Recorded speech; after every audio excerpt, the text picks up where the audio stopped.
He didn't know that the worst morning of his life would also be the one that changed everything. Cole Donovan sat outside a conference room on the 34th floor, hands clasped, staring at his own name typed neatly on a printed list. A list that had been quietly circulating the building for 3 days, the kind nobody wanted to be on. His phone showed 4 missed calls from his mother. His daughter had drawn him a picture that morning, a crayon sun with a smiley face, slipped into his jacket pocket while he wasn't looking. He could feel it now, folded against his chest. They were calling people in one by one. His turn was coming. Drop a comment with your city.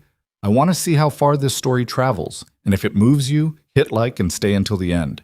You won't regret it. The alarm didn't so much wake Cole Donovan as it confirmed he had barely slept. 4:47 a.m. 13 minutes before it was supposed to go off, and he was already lying there on his back, staring at the water stain on the ceiling of his apartment, the one shaped like a boot that he'd been meaning to report to the landlord for about 11 months. He'd stopped meaning to report it around month 4. Now it was just part of the room, like the creak in the 3rd floorboard near the bathroom door, and the way the kitchen faucet dripped if you didn't push the handle all the way to the left.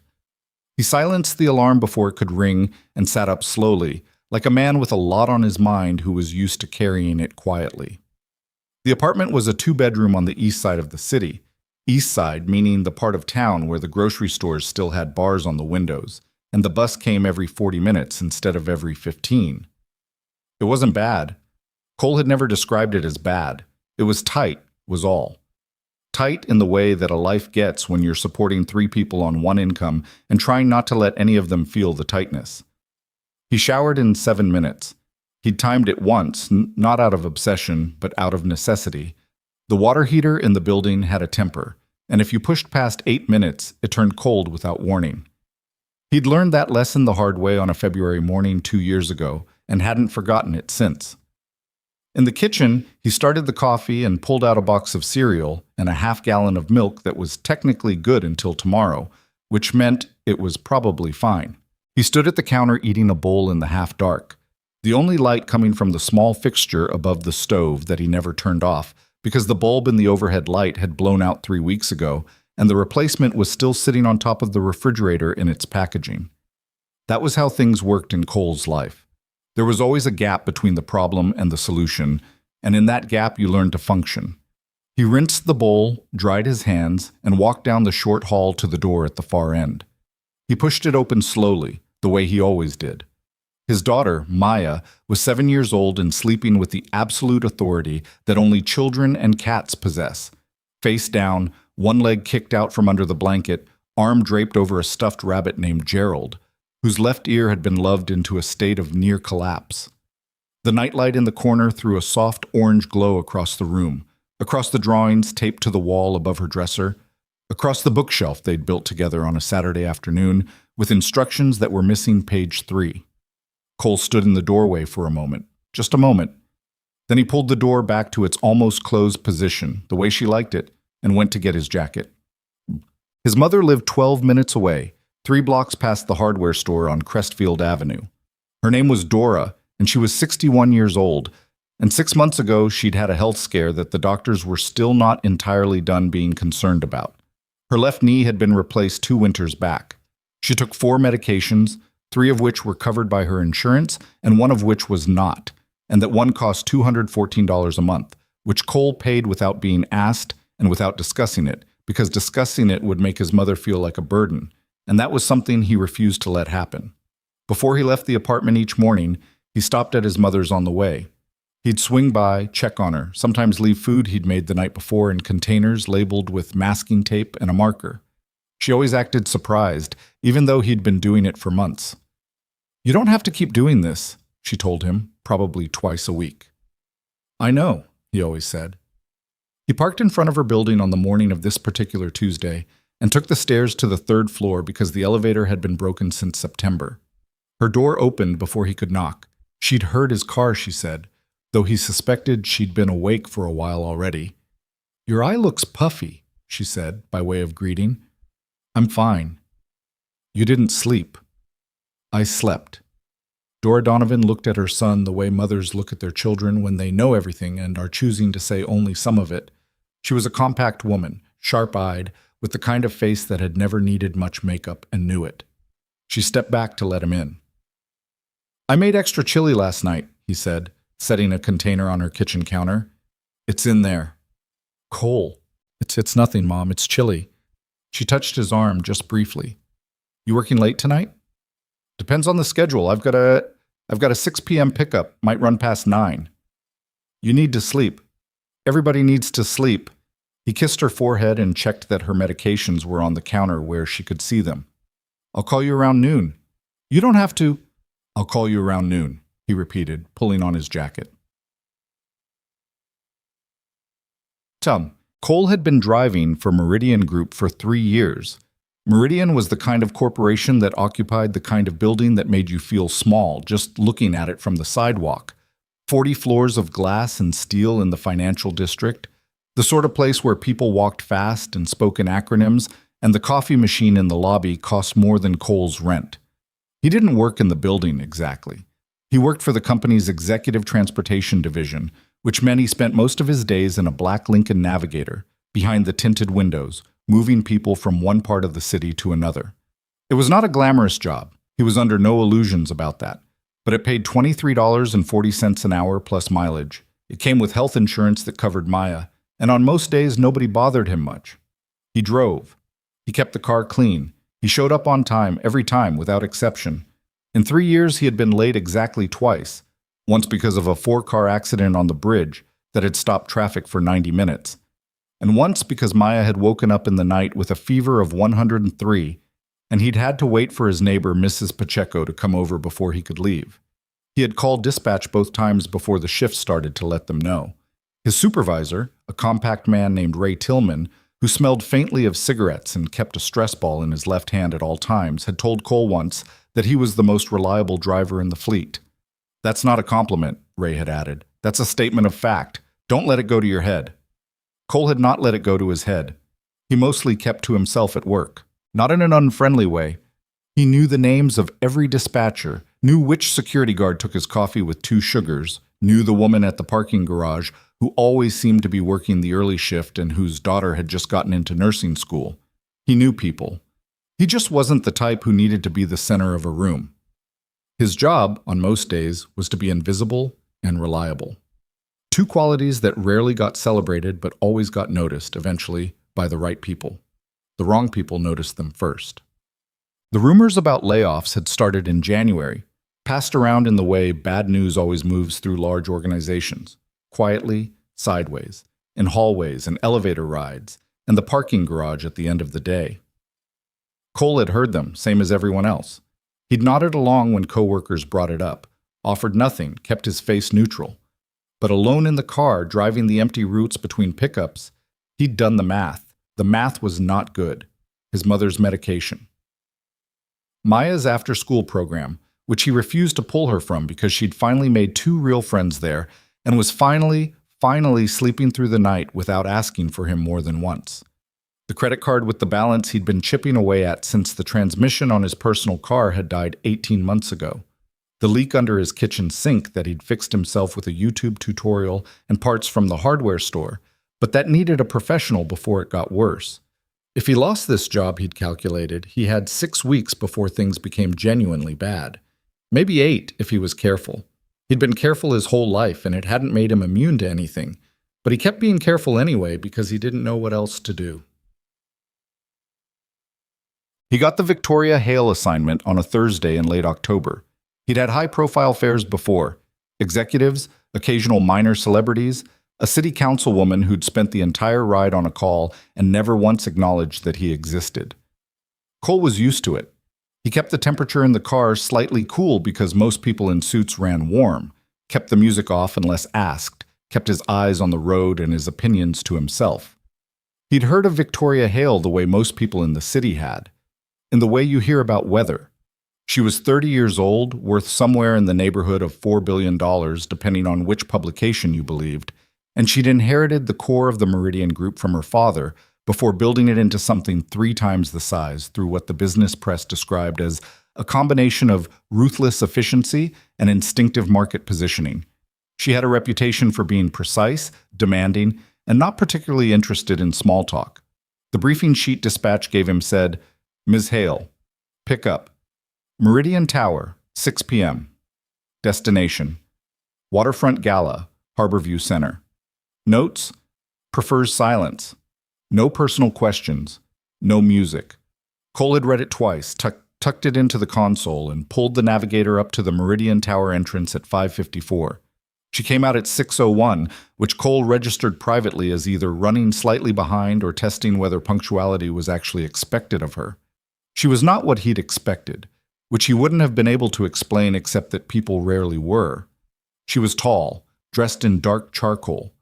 Not the kind of outfit that demanded attention, but the kind that commanded it anyway. She moved quickly, phone already in hand, and got into the back seat without ceremony. Mr. Donovan, she said. He glanced at the mirror. Ms. Hale, good evening. She was already reading something on her phone. He pulled smoothly into traffic. For 20 minutes, there was nothing but the sound of the city outside the windows and the occasional tap of her finger on the phone screen. Cole drove. He didn't feel the need to fill silences. That was something his father had taught him, one of the few things that a man who was comfortable in quiet had usually made his peace with something. They were moving through the financial district when the rain started. Not the polite kind of October rain that comes and goes. The other kind, the sideways kind, the kind that appears all at once like it had been waiting. The streets went wet and shining almost instantly, and Cole adjusted his speed without being told. It was at the corner of Meridian and 5th that he saw them. A man, maybe late 30s, hunched under the shallow overhang of a closed drugstore. Beside him, a little girl. Couldn't have been older than 5, maybe 6, pressed against his side, the two of them sharing what appeared to be a single jacket, the man having given her most of it. The girl had her face turned into her father's chest. The man was looking at the rain the way people look at things they can't control. Cole noticed this in the way that he noticed most things, completely, and without making a production of it. He was watching the light when, in his peripheral vision, he saw movement from the back seat. Victoria Hale had looked up from her phone. She was looking at the same two people. Cole said nothing. She said nothing. The light changed and he moved forward. But 2 blocks later, she said quietly, "Pull over, please." He pulled over. She was already reaching into her bag. Not her phone, not a card, but actual cash, a folded amount he couldn't determine, along with what appeared to be a card of some kind. She got out of the car in the rain without hesitating, without calling attention to herself, without any of the performance that Cole had watched rich people put on when they did charitable things in public. She walked the half-block back to the drugstore overhang, said something to the man, handed him what she'd taken from her bag, crouched down briefly to say something to the girl. Then she walked back through the rain, got back into the car and reached for her phone again, like the whole thing was a thing she'd simply needed to do and had done. Her hair was damp, her shoulder was wet. "Thank you for waiting," she said.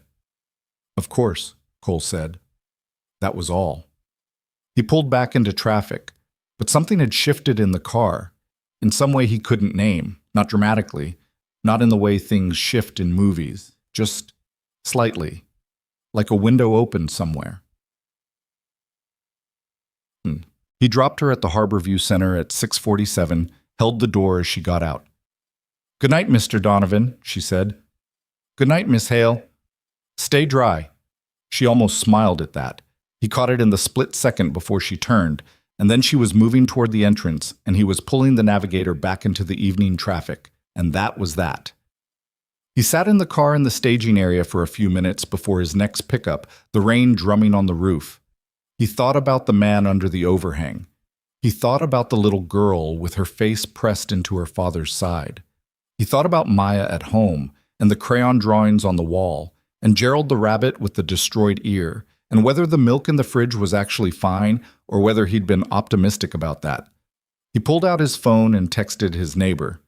"Hey, Mrs. P, can you check the milk? Label says tomorrow, but I'm not sure. Don't let Maya drink it if it smells off. Thank you."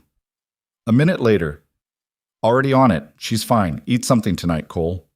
He put the phone away and drove. Over the following weeks, the Hale assignment became a recurring one. This wasn't unusual. Meridian's executive transportation division often kept specific drivers on rotation for senior leadership, partly for consistency, partly because those executives got used to certain people and didn't like the disruption of change. Ray had told Cole, without much ceremony, that Ms. Hale had requested him specifically after the first pickup. "Don't read into it," Ray said, stress ball working in his left hand. "She probably just likes the route you take." Cole didn't read into it. But the drives changed slightly over time. Not dramatically. There were still long silences, still the phone, still the precision of schedule. But occasionally she would make a comment. Not small talk exactly, but something adjacent to it. "How long have you been with Meridian?" she asked one evening in November, not looking up from her screen. 3 years in February." "Do you like it?" He considered this for a moment longer than a person who didn't mean to answer honestly might have. "I like driving," he said. "I like the city at different times of day. Every hour looks different." She looked up at that. Just briefly, but she did. "That's an interesting answer. You asked an open question. Most people say yes or no." "Most people aren't paying attention," Cole said, and immediately wondered if that was too much, but she didn't seem to think so. She went back to her phone. A few weeks after that, late November, she was in the back seat when her phone rang and she let it ring twice before answering, and he could tell from the 3 words she said before he stopped being able to hear her that it was not a call she wanted to take. The conversation was brief and left a particular silence in the car when it ended. After a minute, she said, "Do you have family?" "A daughter," he said. "She's 7. "What's her name?" "Maya." A pause. "That's a good name." "She's a good kid." He stopped himself from saying more, not because there wasn't more, but because the kind of more he wanted to say about Maya wasn't for a car ride, wasn't for this context, was the kind of thing you had to earn the right to hear. "My mother's in the city too," he added instead. "I help look after her." "That's a lot to carry," Victoria said. "It's family," he said, which was his way of saying, yes it is, and no it isn't, and I wouldn't have it any other way. She was quiet for a moment. "My father died when I was 24, she said. "I didn't have time to miss him properly. I kept thinking I'd get around to it." Cole didn't say he was sorry, because condolences offered years late always sound like they're filling a silence rather than acknowledging one. He just said, "Did you ever?" "No," she said, without self-pity. "I don't think I did." He pulled up to her building. She gathered her things. "Good night, Mr. Donovan." "Good night, Miss Hale." She was halfway to the door when she stopped and turned back. "Do you prefer Cole?" He thought about it. "My daughter calls me Dad. My mother calls me Baby. Everyone else calls me Cole." She nodded once, like this was important information properly filed. "Good night, Cole." "Good night, Ms. Hale." "What?" December hit the city like a verdict. The temperatures dropped fast and mean, the kind of cold that's personal. And with the cold came the real weight of the season for anyone who had to think about money. Cole's credit card statement arrived and he sat with it at the kitchen table after Maya was asleep, with a cup of coffee going cold beside him, doing the arithmetic he always did, the arithmetic that never came out quite clean. His mother's extra medication had gone up. Not a lot, $11. But $11 was $11. And those were the kinds of increases that felt like the universe flicking its finger against your temple. He'd started picking up additional shifts where he could, driving weekends, taking the early morning airport runs that nobody else wanted because they meant being on the road at 4 a.m. in the cold. He did it without complaining, which was easier than it sounded, mostly because there was nobody particularly available to complain to.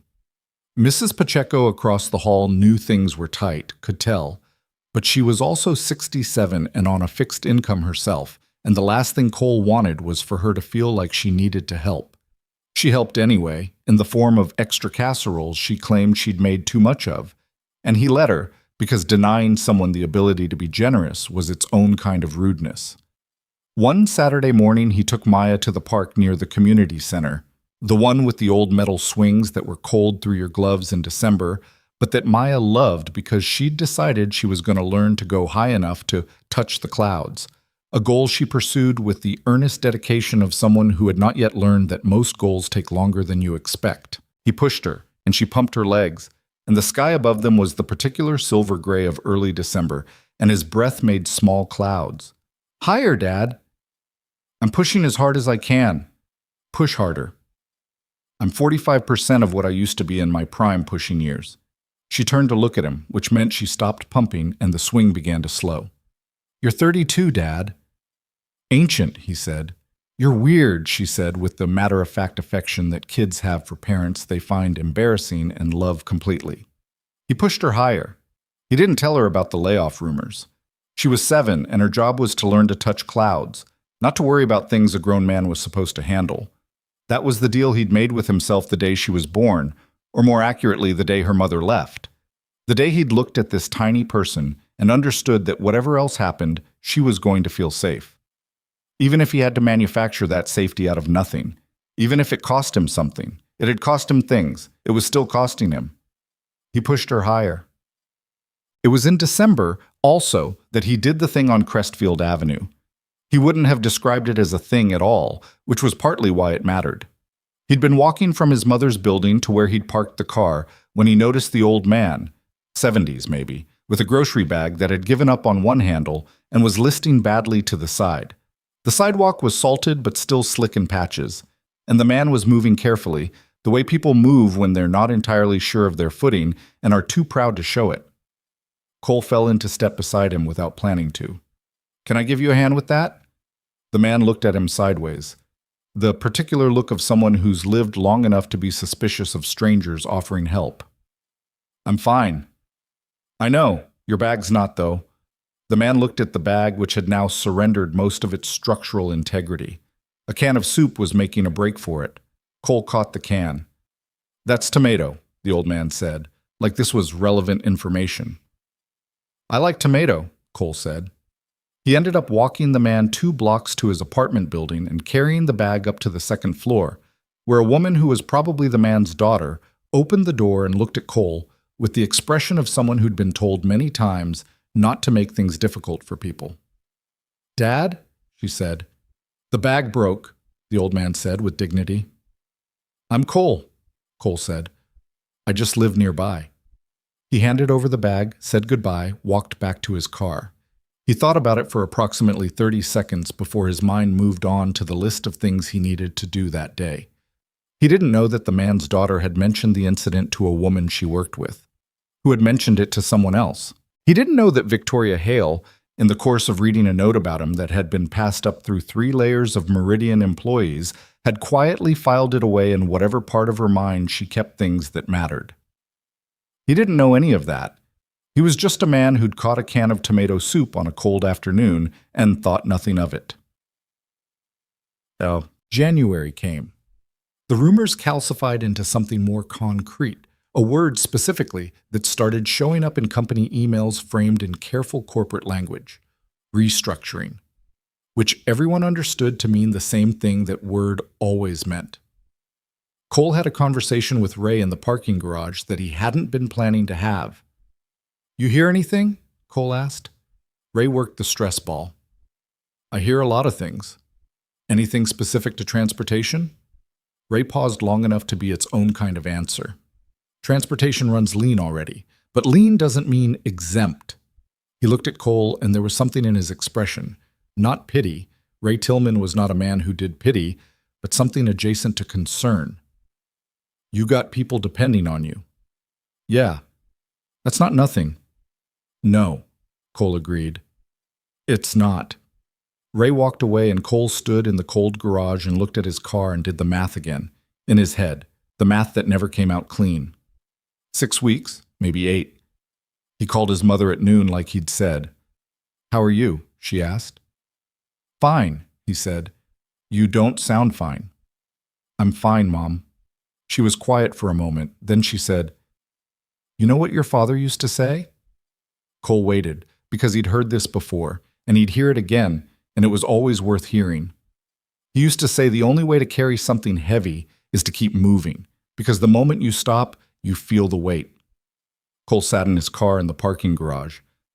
"Dad also once got us lost in Connecticut for 4 hours because he refused to ask for directions.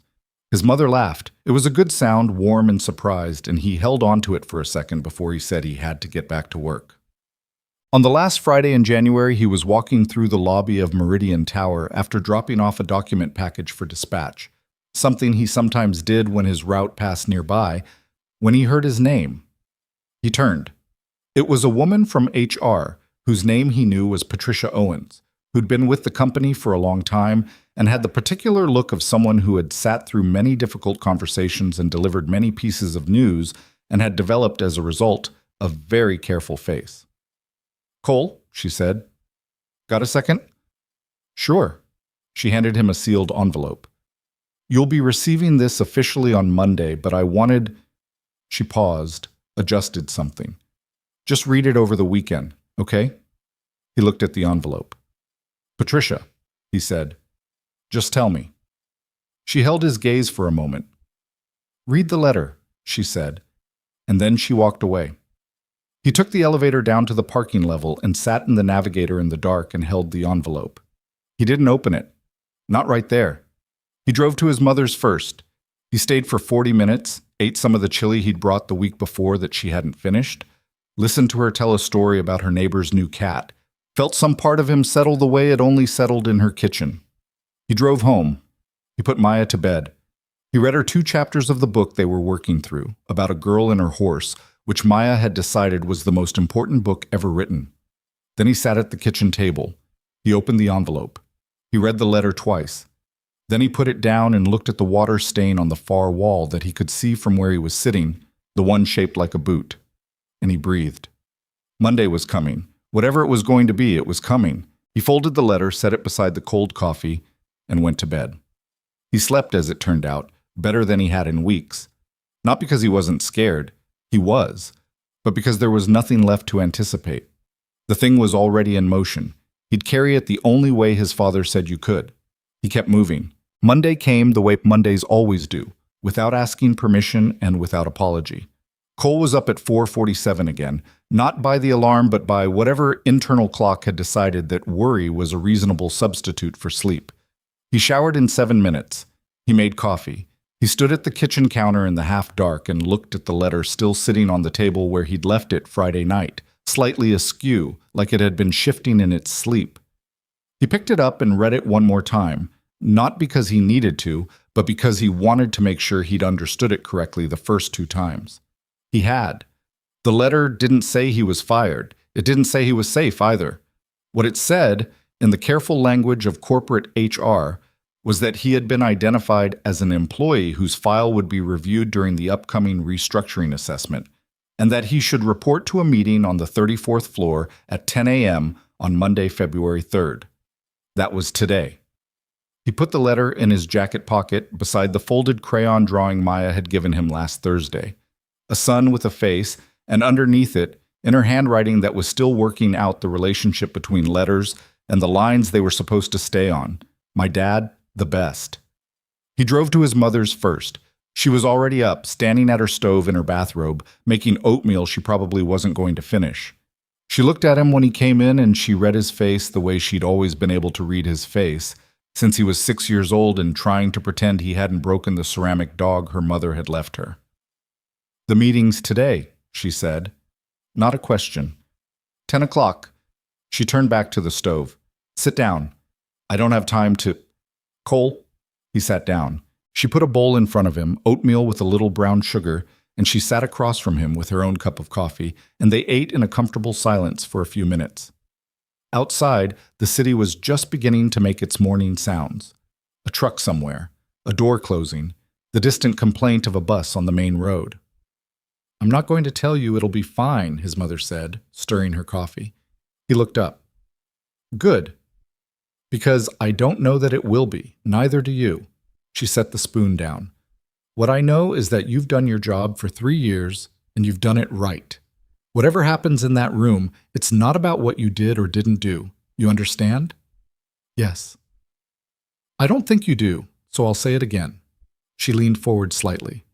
"Whatever happens in that room is about what they decided, not about what you deserve. Those are 2 different things, and if you walk in there confusing them, you'll come out feeling guilty for something that's not your fault." Cole was quiet for a moment. "You should have been a lawyer," he said. "I know," she said. "I also should have learned to drive before I was 40, but here we are." He almost smiled. "That's not connected to anything." "I know. Eat your oatmeal." He ate his oatmeal. He kissed her forehead on the way out, told her he'd call after the meeting. She nodded and didn't tell him to be positive or to think good thoughts, because she'd raised him past platitudes and they both knew it. He drove to the city with the radio off, the letter in his pocket, the drawing beside it, the math still not coming out clean. The meeting was at 10. He had a pickup at 7:30, a standard airport run, one of the ones he'd added on for the extra hours. And he'd be back with time to park, change his shirt in the car like he sometimes did, and make it to the 34th floor by 9:50. That was the plan. Plans were the only thing standing between Cole and the particular chaos that came from having too many obligations and not enough margin, and so he held to them the way other people held to habits or prayers. He drove. The city woke up around him as he moved through it, and he watched it the way he always watched it. The early dog walkers and the overnight workers coming off shift, and the delivery trucks angled into loading zones, and the lights in the upper windows of apartment buildings where other people were also standing in their kitchens in the half-dark, also doing math that didn't come out clean. He was not the only one carrying something heavy. He had never thought he was. But knowing that didn't make his particular something any lighter. The airport run went smooth. His passenger was a man in his 50s who smelled of coffee and a red-eye flight and who fell asleep approximately 4 minutes after getting in the car, which suited Cole fine. He drove back through the thinning morning traffic and pulled into the Meridian parking structure at 9:22 and sat in the car for a few minutes with the engine off. He changed his shirt in the front seat. He was good at this, had been doing it since the days when he'd commuted between 2 jobs and barely had time to breathe between them. A clean white shirt, slightly wrinkled, but not badly, good enough. He ran a hand over his jaw and wished briefly that he'd gotten a haircut last week like he'd been meaning to, but the appointment had slipped when his mother had needed a ride to a follow-up appointment, and he'd adjusted his schedule without thinking about it. He got out of the car. He took the elevator to 34. And that was where we find him at the beginning of this story. Sitting in a chair outside the conference room, hands clasped, staring at a list with his name on it, feeling the weight of the crayon drawing in his pocket and the letter next to it, waiting for a door to open. He waited 23 minutes. He knew because he checked his phone more than he meant to. Not because he had anywhere else to be, but because waiting in stillness was harder than waiting in motion, and he was a man built for motion. 3 other people went in before him. 2 came out looking like the floor had shifted under them. 1 came out with a face Cole couldn't read at all, which somehow felt worse. At 10:31, the door opened, and Patricia from HR leaned out. "Cole," she said, "we're ready for you." He stood up. He smoothed the front of his shirt. He put his hand briefly in his jacket pocket, felt the folded paper of Maya's drawing, and then he walked through the door. The room was larger than it needed to be for the number of people in it. A long table, windows behind it showing the city and winter light. Patricia took a seat at one end. There was a man Cole recognized as the director of operations, a man named Gerald Marsh, mid-50s, silver hair, the careful posture of someone who'd delivered a lot of news both good and bad, and had learned to keep his face neutral for both. And there was one other person in the room. Victoria Hale sat at the side of the table, not at the head, which was either deliberately casual or deliberately disarming. She had a folder in front of her and a cup of coffee she hadn't touched. She looked at Cole when he came in with an expression that gave nothing away, which he'd learned over months of driving her was just her face. Not coldness, not warmth, just a face that didn't do anything before it was ready to. Cole sat down in the chair across from them. He put his hands flat on the table, which was something he did when he wanted to stop fidgeting, and he waited. Gerald Marsh spoke first. "Cole, thank you for coming in. I want to start by saying this conversation is probably not what you're expecting." Cole looked at him. "I'm not expecting anything," he said, which was not entirely true, but was close enough. Marsh glanced at Victoria, then back. "As you know, Meridian has been going through a significant internal restructuring over the past several months.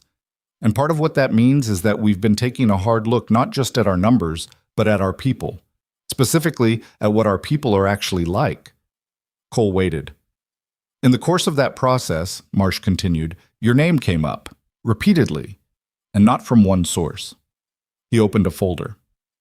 We received notes, not formal reviews, not performance evaluations, just notes from dispatchers, from security staff, from 3 executives who you've driven over the past 2 years, from a client who said you once helped him get his luggage off a broken carousel at the airport, even though it was 40 minutes past the end of your shift, from a woman in the parking garage whose name you probably don't even remember.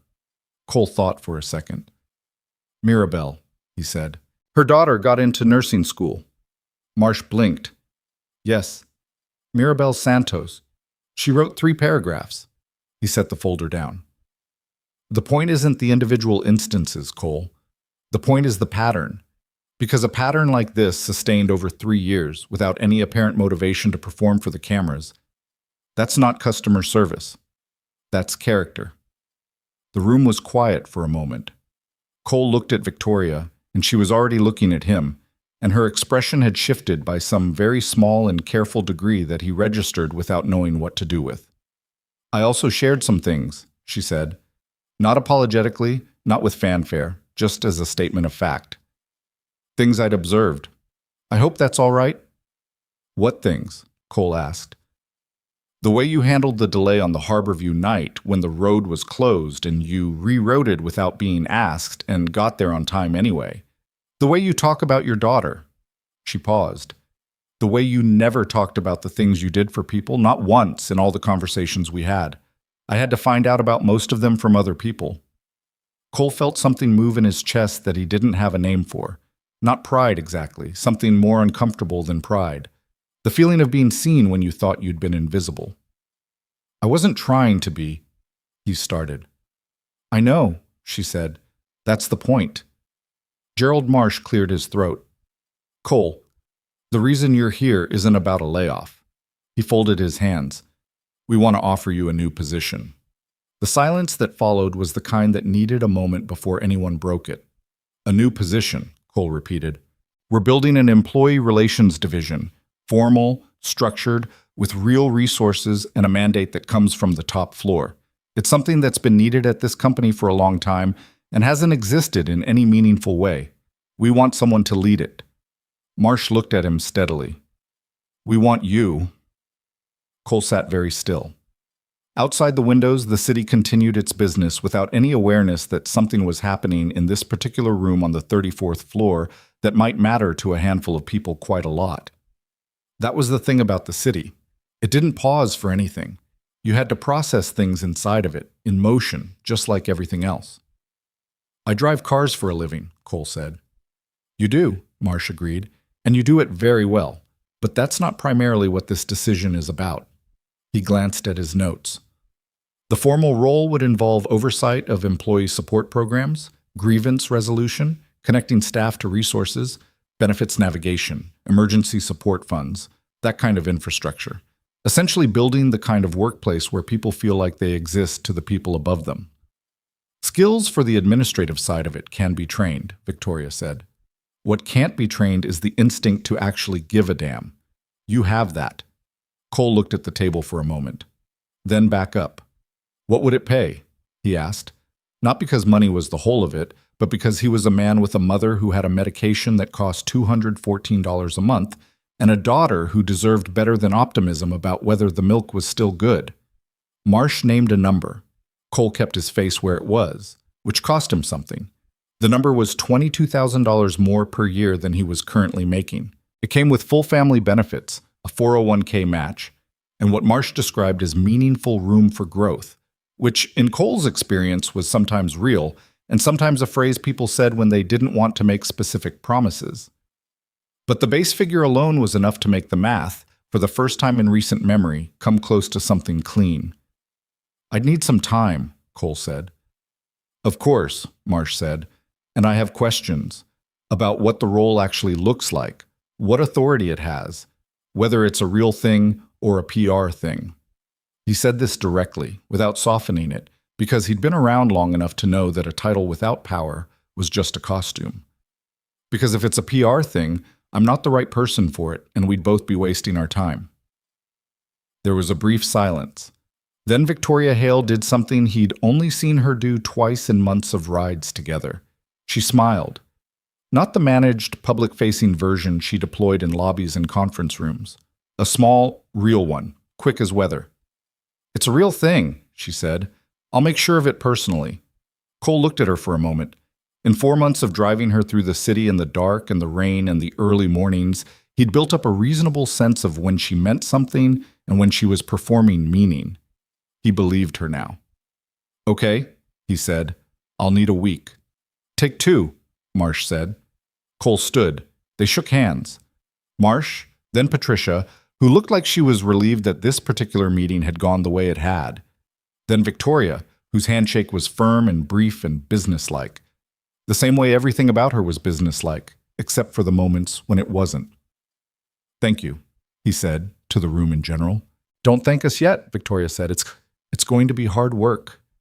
"I know how to work," he said. "I know," she said. "That's also the point." He walked out of the conference room and down the hallway to the elevator and pressed the button for the parking level and stood in the elevator with his hands in his pockets and his eyes on the floor numbers and said nothing at all, which was the only way he knew how to process something large. When the doors opened, he walked to his car and got in and sat in the driver's seat and called his mother. She picked up on the second ring. "Well?" "I didn't get fired," he said, a breath on the other end. "Cole. They want to give me a different job." He paused. "A better one. Significantly." A longer pause, then, "Define significantly."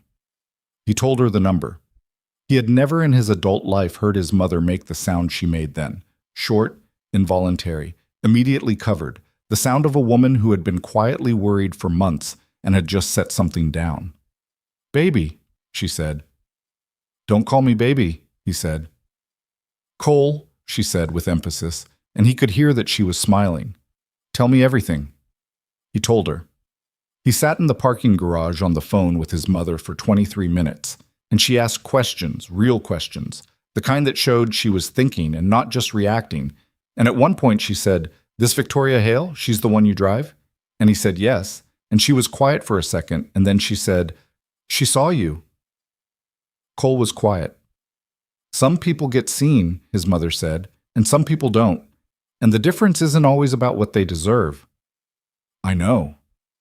"But sometimes it is," she said. "Sometimes it just is." He sat with that for a second. "I've got to pick up at noon." "Go," she said. "Call me tonight." "Tonight, Mom." He drove his noon pickup. He drove his 3 p.m. He drove his 6 p.m., which turned out to be, through the logic of some scheduling rotation he wasn't paying attention to, another Victoria Hale run, Meridian Tower, to a dinner in the theater district.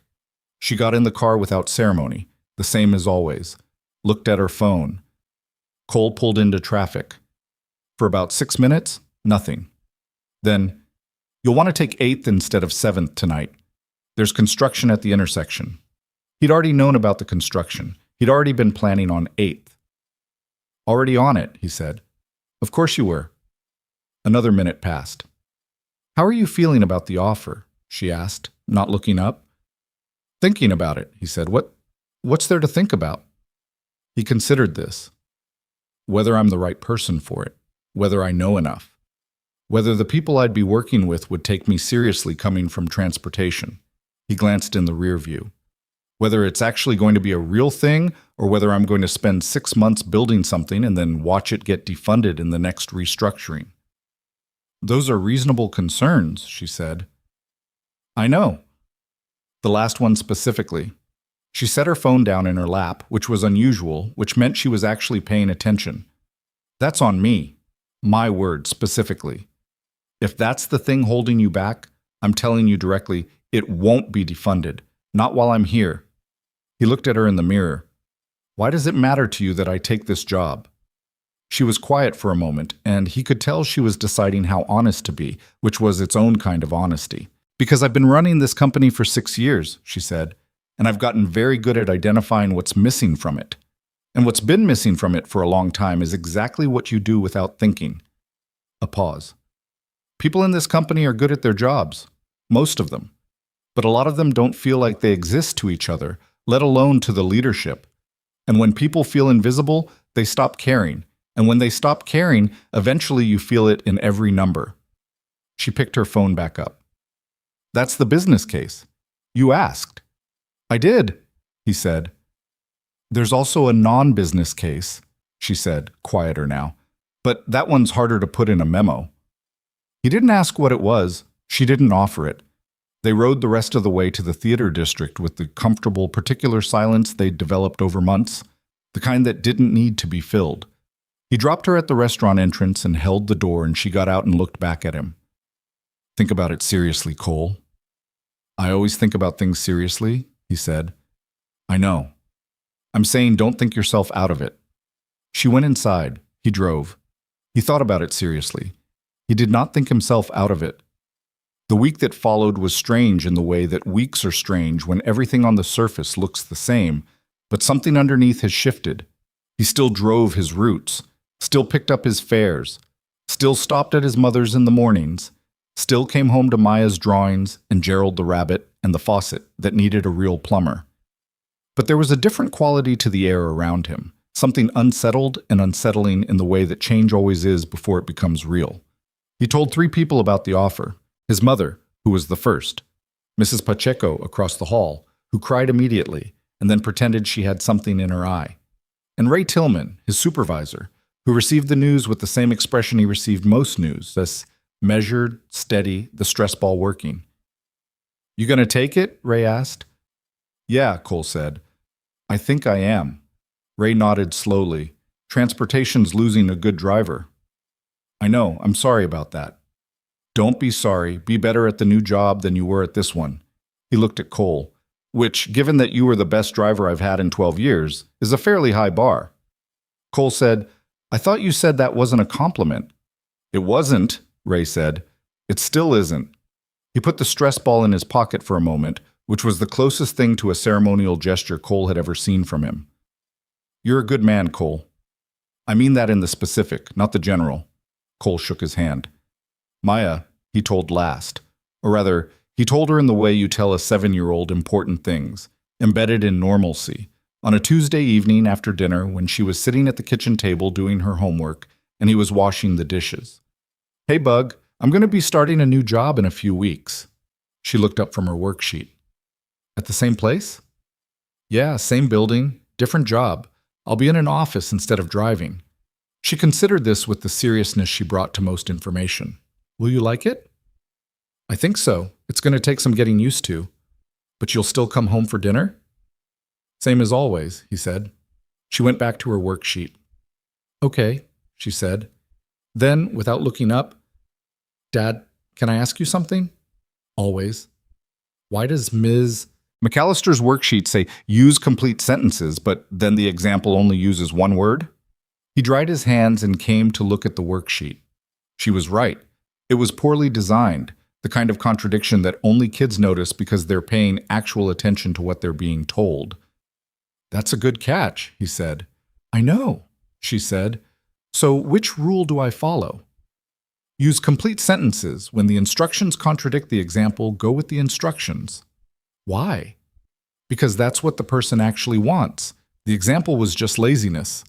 She processed this. That seems like their problem. It is, he said, but you still have to do the homework.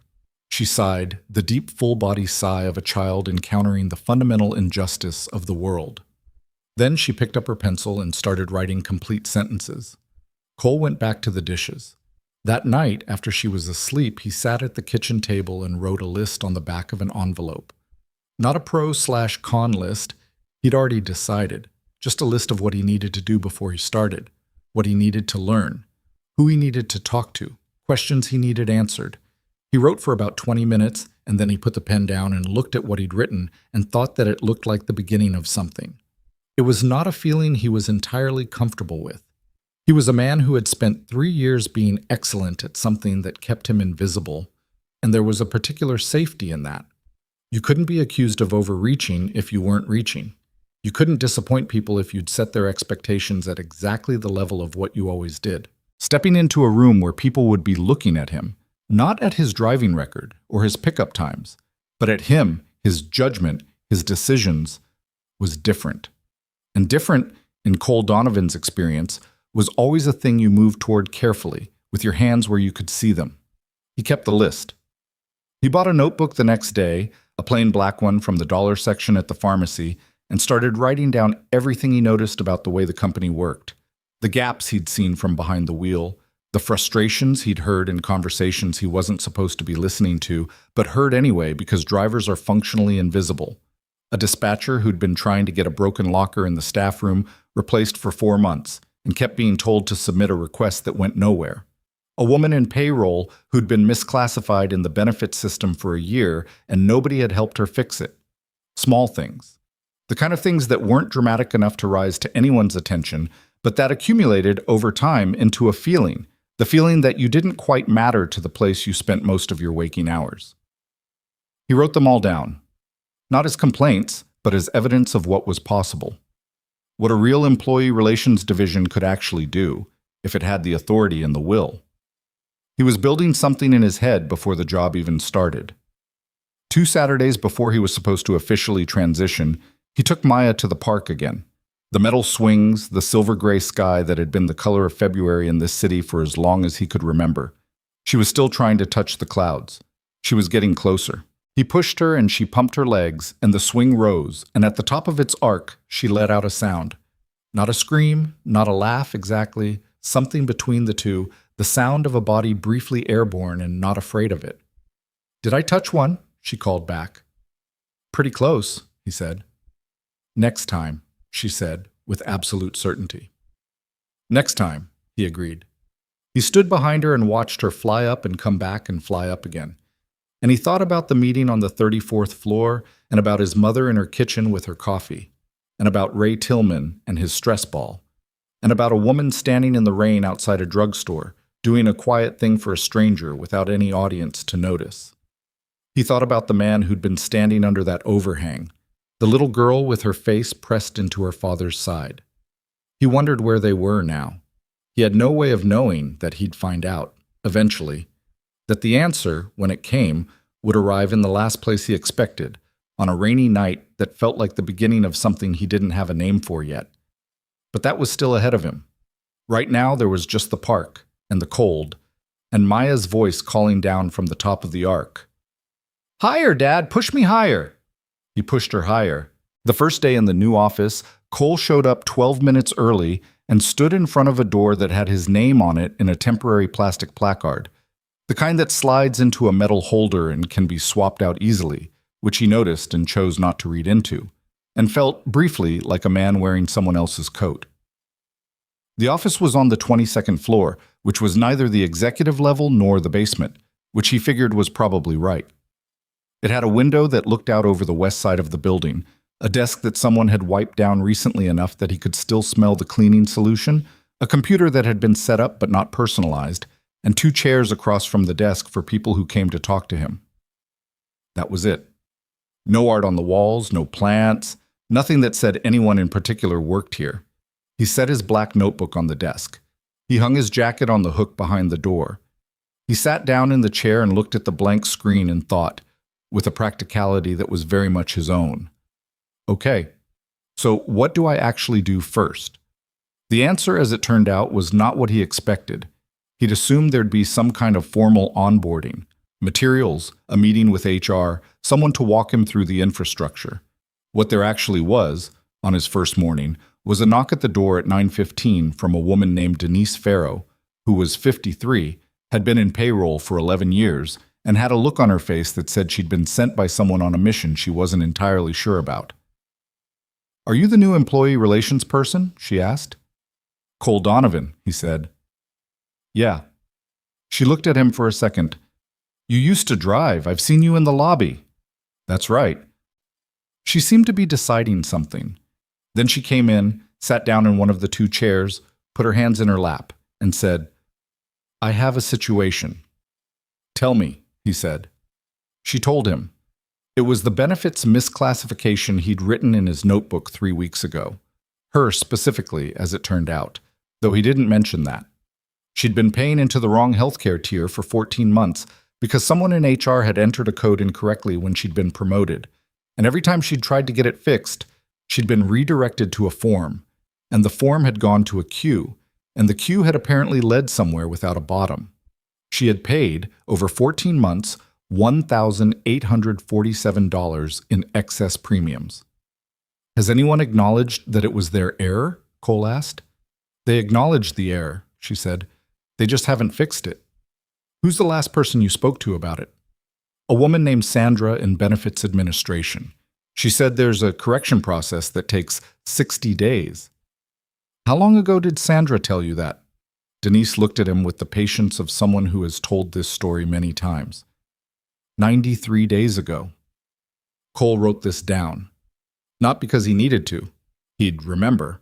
But because people who come to you with a problem need to feel like what they're saying is being recorded by someone who takes it seriously, and writing it down is the fastest way to show that. Okay, he said. I'm going to make some calls this morning. Can you give me your employee ID and the date of your promotion? She gave him both. She looked for the first time since she'd sat down, like someone who had been carrying something and had just set a small part of it down. How long have you been here? He asked. 11 years, she said. And this is the first time you've come to employee relations? She looked slightly confused. There wasn't an employee relations before, she said. There is now, he said. He spent his first morning in the new job making 6 phone calls and sending 4 emails, and by 2 in the afternoon, Denise Farrow's benefits classification had been corrected, and he had an in-writing commitment from the benefits director that her overpaid premiums would be reimbursed within 30 days. He did not celebrate this because it was not a celebration kind of thing. It was just what was supposed to happen and hadn't, and now would. That was the whole job. Identifying the gap between what was supposed to happen and what actually happened, and standing in that gap with enough leverage to make things move. But he'd been in the job approximately 9 hours, and he already understood something that Gerald Marsh hadn't entirely prepared him for. The leverage was real. Victoria had made sure of it. His title came with actual authority. The ability to escalate directly to senior leadership, to flag systemic issues, to request audits of processes that weren't working. This was not the PR costume he'd worried about. What the leverage couldn't fix was the culture, because the culture, he was beginning to understand, was the real project. Over the weeks that followed, people came to him the way Denise had, cautiously at first, not quite sure what he was or whether he could be trusted, testing the door before walking through it. Some of them had specific problems. A man in IT whose accommodation request for a standing desk, his doctor had recommended it for a back condition, had been bouncing around for 6 months. A woman in the marketing department who'd reported a hostile comment from her manager and been told it was being looked into for so long that the phrase had ceased to have meaning. A facilities worker named Terrence who'd been trying to switch his schedule for family reasons and kept being told there were no alternatives, which turned out not to be true. There were 2 other workers willing to swap. Nobody had just bothered to ask them. These were not dramatic problems, except that they were. They were exactly the kind of problems that accumulate into a person deciding that the place they work doesn't see them. And when enough people feel unseen, you stop being a company and start being just a place where people exchange their hours for money, which is the worst version of what a workplace can be. Cole worked 12-hour days his first month. Not because anyone asked him to, nobody was tracking his hours with that kind of attention, but because the notebook he'd started in the parking garage had 3 weeks' worth of observations in it, and he wanted to understand them before he started building systems around them. He sat in the cafeteria and ate lunch and listened to conversations. He walked the floors at different hours. He introduced himself to people in elevators without making a production of it, the same way he'd always known the names of the dispatchers and the security guards in Mirabelle in the parking garage. Not as a tactic, just because people were people, and he had always thought that mattered. Some people were skeptical of him. That was fair. A man named Derek Cho, who'd been in operations for 8 years and had the slightly hardened look of someone who'd watched a lot of initiatives come and go, stopped Cole in the hallway one morning with a directness Cole found immediately respectable. "Can I be honest with you?" Derek said. "Please," Cole said. "I've seen 3 different employee relations programs in my time here. 2 of them were basically just ways to route complaints into a folder that nobody read. One of them was a guy who lasted 4 months before he got reassigned to something else. He looked at Cole steadily. What makes you different? Cole looked back at him. I can't tell you I'm different. I've been here 6 weeks. You'll have to watch. Derek looked at him for a moment. Fair, he said, and walked away. 3 weeks later, Derek came to Cole's office with a specific problem related to a scheduling system that had been creating unpaid overtime for a subset of operations workers for, as far as anyone could tell, at least 2 years. The problem had not been malicious. It had been a software configuration error, the kind that nobody notices until someone with enough access and reason to look actually looks. Cole spent 4 days working with IT and the payroll department to scope the problem and another 2 weeks getting it fixed. 47 workers received back payment notices. Derek stopped him in the hallway again. Okay, he said. Okay, what? Cole said. You asked me to watch. I watched. Cole nodded. I'm going to tell people you're worth talking to, Derek said. That's not nothing in this building. I know, Cole said. Thank you. It was the kind of victory that didn't look like a victory from the outside. There was no announcement, no ceremony. But in the weeks after Derek started telling people, the trickle of people coming to Cole's office became something more consistent, which meant more problems to solve, more calls to make, more careful navigation of the places where the organization's stated values and its actual behavior didn't quite match. He was not universally loved. He had not expected to be.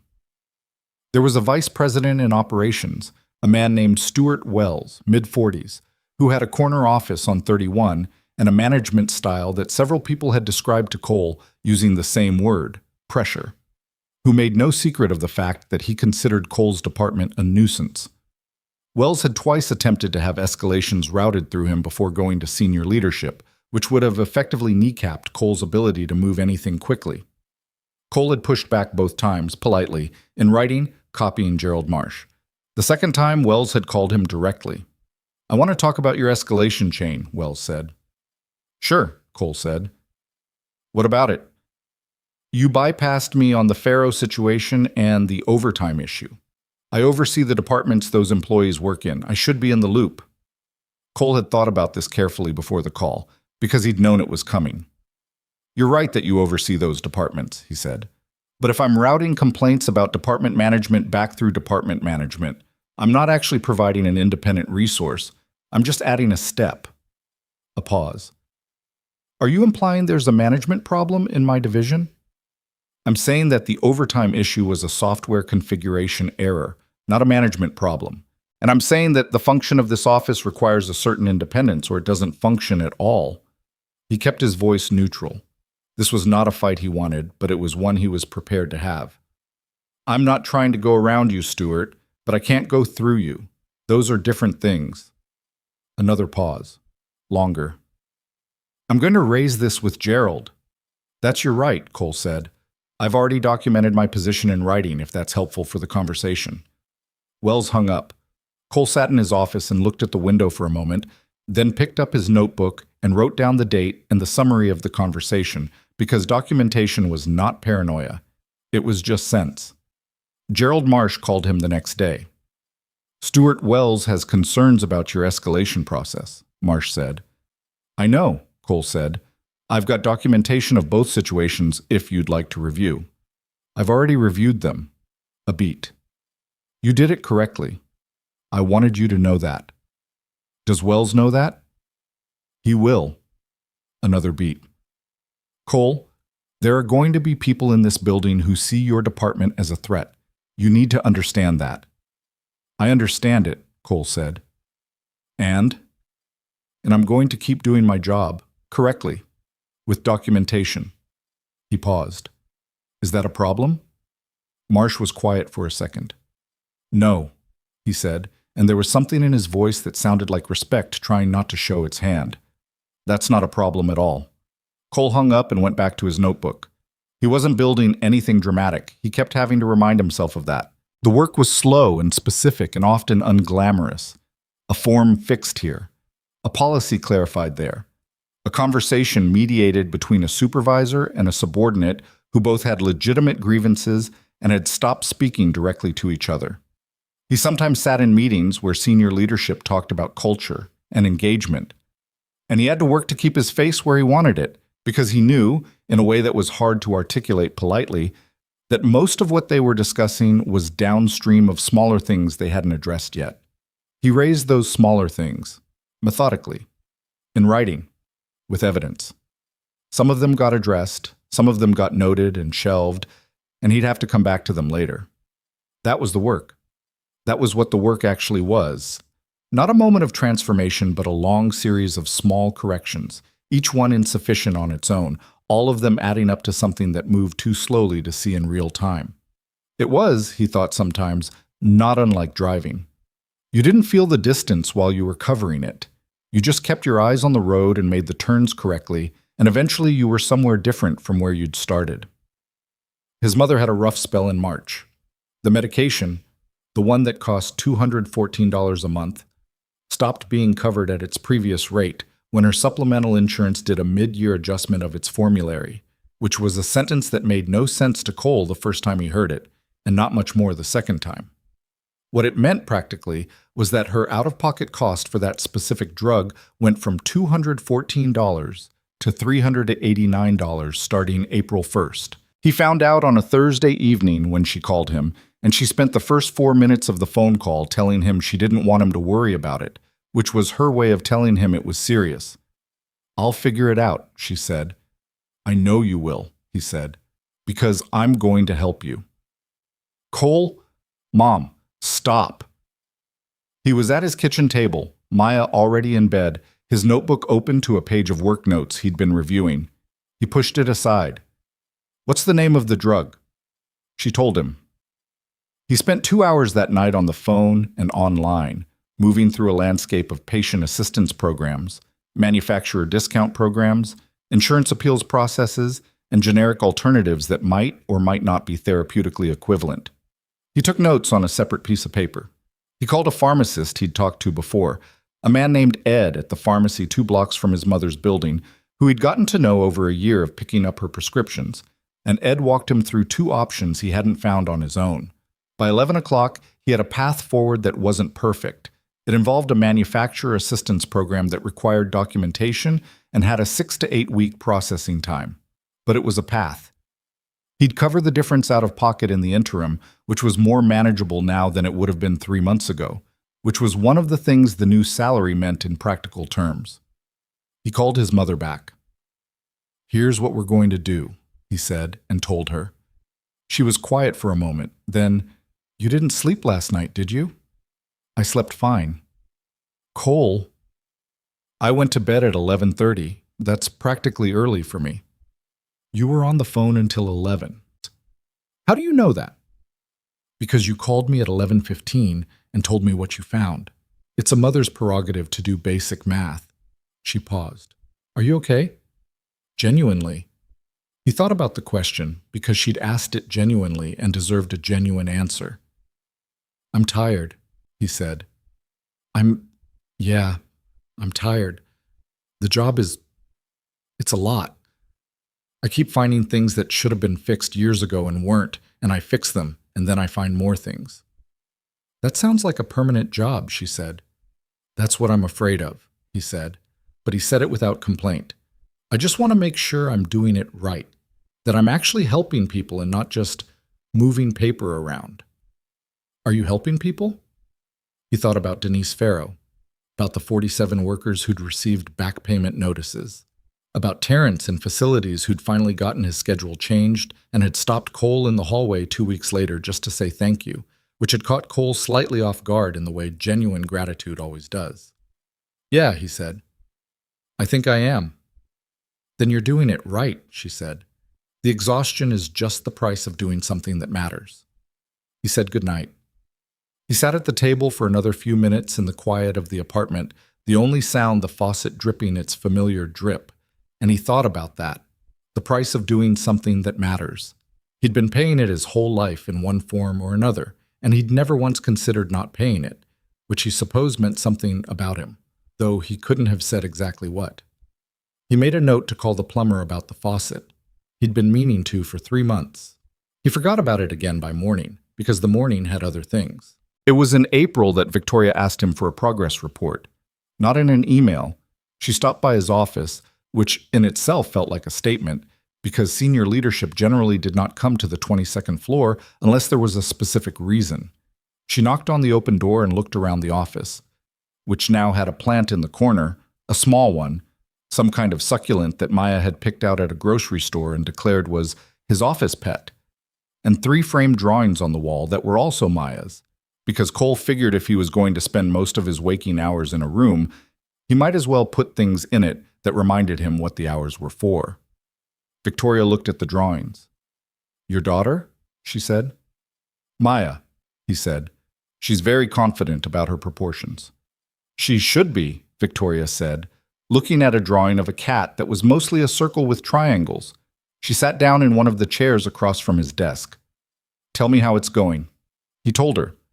Honestly, which was the only way he knew how to tell anything to Victoria Hale. Partly because she would see through anything less immediately, and partly because he'd decided early that this was not a relationship, professional or otherwise, that he was going to manage by telling people what they wanted to hear. He told her about Denise Farrow, about the overtime issue, about the accommodations backlog he'd cleared, about the mediated situations, about Wells and the pushback, and how he'd handled it.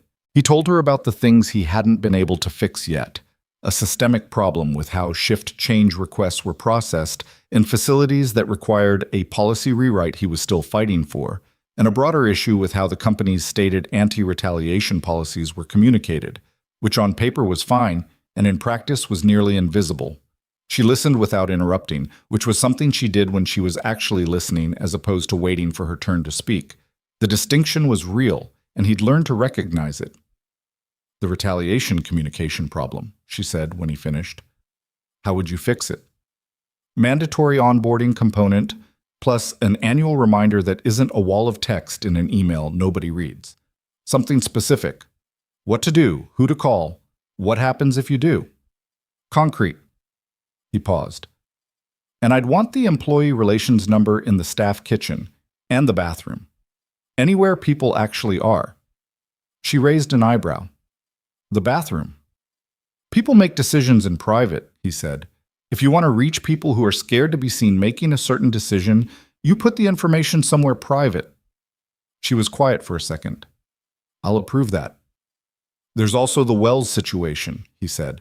"I don't want to make it bigger than it is, but if it comes up again, I need to know the chain is clear." "The chain is clear," she said. "Your escalation path goes to Marsh and to me. Wells knows that now." "Okay." She looked at him for a moment. "You've done more in 8 weeks than the last 2 people in adjacent roles did in a combined 4 years.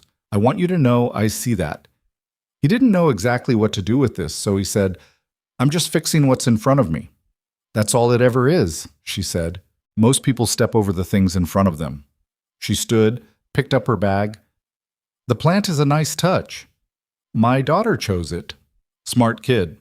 She left. Cole looked at the succulent in the corner, which was thriving despite the fluorescent light and his occasionally forgetting to water it, and thought that it had been a good choice. May arrived, and with it a problem he hadn't anticipated, which was that he was beginning to become known.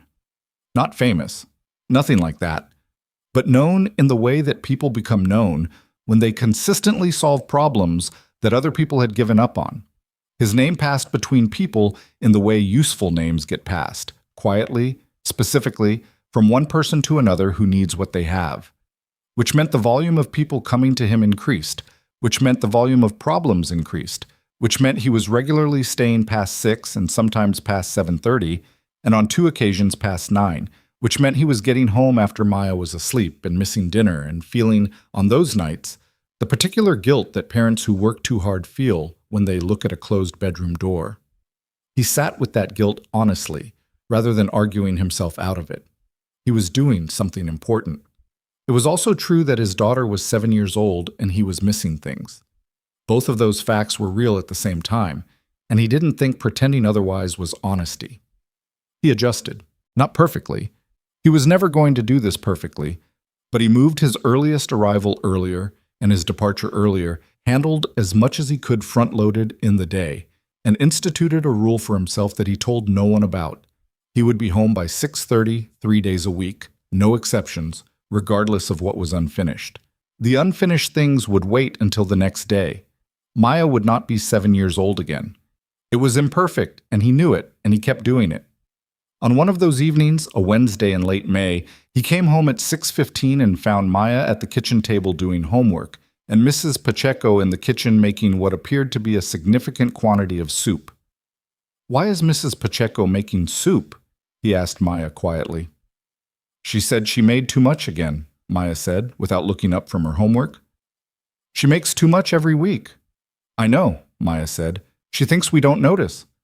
Cole looked at Mrs. Pacheco, who was pretending not to have heard this conversation. "Mrs. P," he said. "Sit down," she said, pointing at the table with a wooden spoon. "You look thin." "I'm not thin." "You look tired then. Same solution." She set a bowl in front of him. "How's the new job?" He sat down. He looked at the soup, which smelled like his childhood. "Hard," he said. "Good." "Hard and good is better than easy and pointless," she said, sitting across from him with a smaller bowl of her own. Maya looked up from her homework. "Mrs. Pacheco said bad words today," she announced. "I did not," Mrs. Pacheco said. "You said, damn it, when the soup was boiling over." Mrs. Pacheco pointed her spoon at Maya. "That was a private word." "I was right there," Maya said. Cole ate his soup and listened to them argue about it and thought that this specifically, this table, this noise, this ordinary overcrowded kitchen that smelled like someone else's cooking and sounded like two people who cared about each other disagreeing about what constituted a private word, this was what he'd been protecting all along. Not an idea of home. This, the new job, the cleared debts slowly, his mother's medication stabilizing, Maya's school, her friends, her absolute conviction that she was eventually going to touch the clouds. He was tired. He was genuinely bone-deep tired. But the weight felt different than it used to. Not lighter exactly, just distributed, like something he was carrying with better posture. On a Friday evening at the end of May, walking back from the parking garage to his car after a late finish, he passed through the lobby and nodded to the security guard, a young man named Thomas who worked nights, and was, Cole had learned, also taking accounting courses online and had 3 more semesters left. "Almost done?" Cole asked. "Almost," Thomas said. 2 more finals. "Let me know when you need someone for the reference." Thomas looked at him. "You do that?" "Yeah," Cole said. "Bring me the form." He walked to his car in the parking garage. He sat in the driver's seat, habit, muscle memory, and for a second he was just a man in a car at the end of a long day. Then he started the engine and drove home, through the city that looked different at every hour, past the corner of Meridian and Fifth, where a drugstore overhang stood empty now, the evening dry and clear. He didn't slow down, but he noticed it. He always noticed it. Summer came to the city the way it always did. Gradually, then all at once, the kind of heat that arrives one morning and makes you forget what cool air felt like. Cole had been in the new role for 4 months, and the work had not gotten simpler. If anything, it had gotten more complicated in the specific way that meaningful work gets complicated. Not chaotic, but layered. Each problem solved, revealing the outline of the next one underneath it, like paint stripped from a wall that turns out to have more layers than anyone expected. He was learning things about himself in the process. Some of them he liked. Some he was still working out what to do with. The thing he was still working out was this. He was better at helping other people navigate difficulty than he was at acknowledging when he was in difficulty himself. He'd always known this in a vague way, the same way you know a room in your house is drafty without ever getting around to finding the source. But the new job had put him in a position where he spent most of his days asking people to be honest about what they needed, and the contrast was starting to be hard to ignore. He noticed it first on a Tuesday morning in June when his supervisor checked in with Gerald Marsh.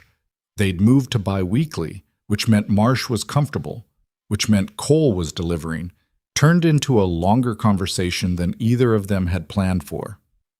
"How are you holding up?" Marsh asked, near the end. The way he said it was different from how most people said it, which was to say he actually waited for an answer. "Fine," Cole said by reflex. Marsh looked at him over his reading glasses. That was faster than I expected. Cole stopped. I'm tired, he said. Honestly, the volume is higher than I anticipated, and I'm still building the intake system. So right now, too much of it flows through me directly instead of through a process.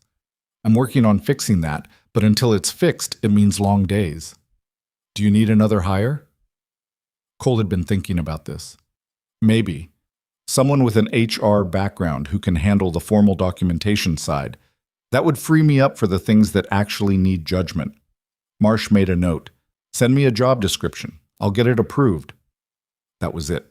No lengthy justification, no committee review.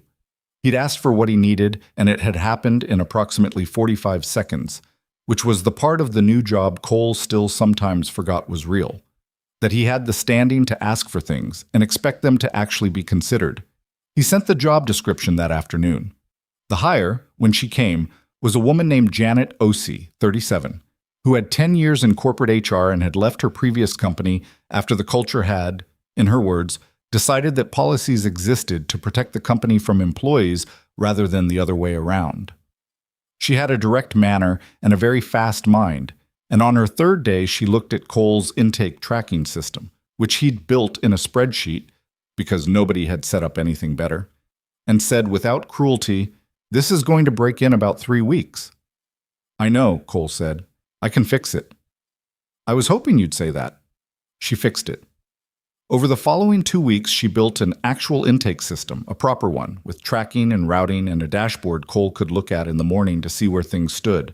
She also rewrote his documentation templates, which she described as solid in content and deeply chaotic in format, which was accurate. Cole let her do it without argument because the only thing worse than not being good at something was pretending you were when you weren't. "You're easy to work with," Janet said after about 3 weeks. "Why does that sound like you expected otherwise?" Cole said. She gave him a look. "New manager, comes from outside HR, got the job based on, what's the polite version, observed character rather than traditional qualifications? I expected ego as a defense mechanism." "I've got enough actual problems," Cole said. "No room for ego." She nodded. "Good. Then let me tell you about the documentation issue I found in the facility's accommodation files." She told him. He wrote it down and they fixed it. That was how they worked. Having Janet change things, but it didn't change everything, because the thing that couldn't be fixed by better systems was the nature of the problems themselves. People came to Cole with things that were sometimes administrative and sometimes deeply personal, and the line between the two was frequently blurred in ways that no intake form could fully account for. A woman named Rosa, who worked in the call center on 15, came to him in late June. She'd been written up for excessive absences. She sat in his office and told him, with the flat voice of someone who had been humiliated enough times to have stopped showing it. "My son has asthma, bad asthma. 3 times this year he's been hospitalized and I missed work. I have the medical documentation. I submitted it. They wrote me up anyway." Cole looked at her file. The documentation was there. The write-up was there. There was no evidence anyone had connected the two.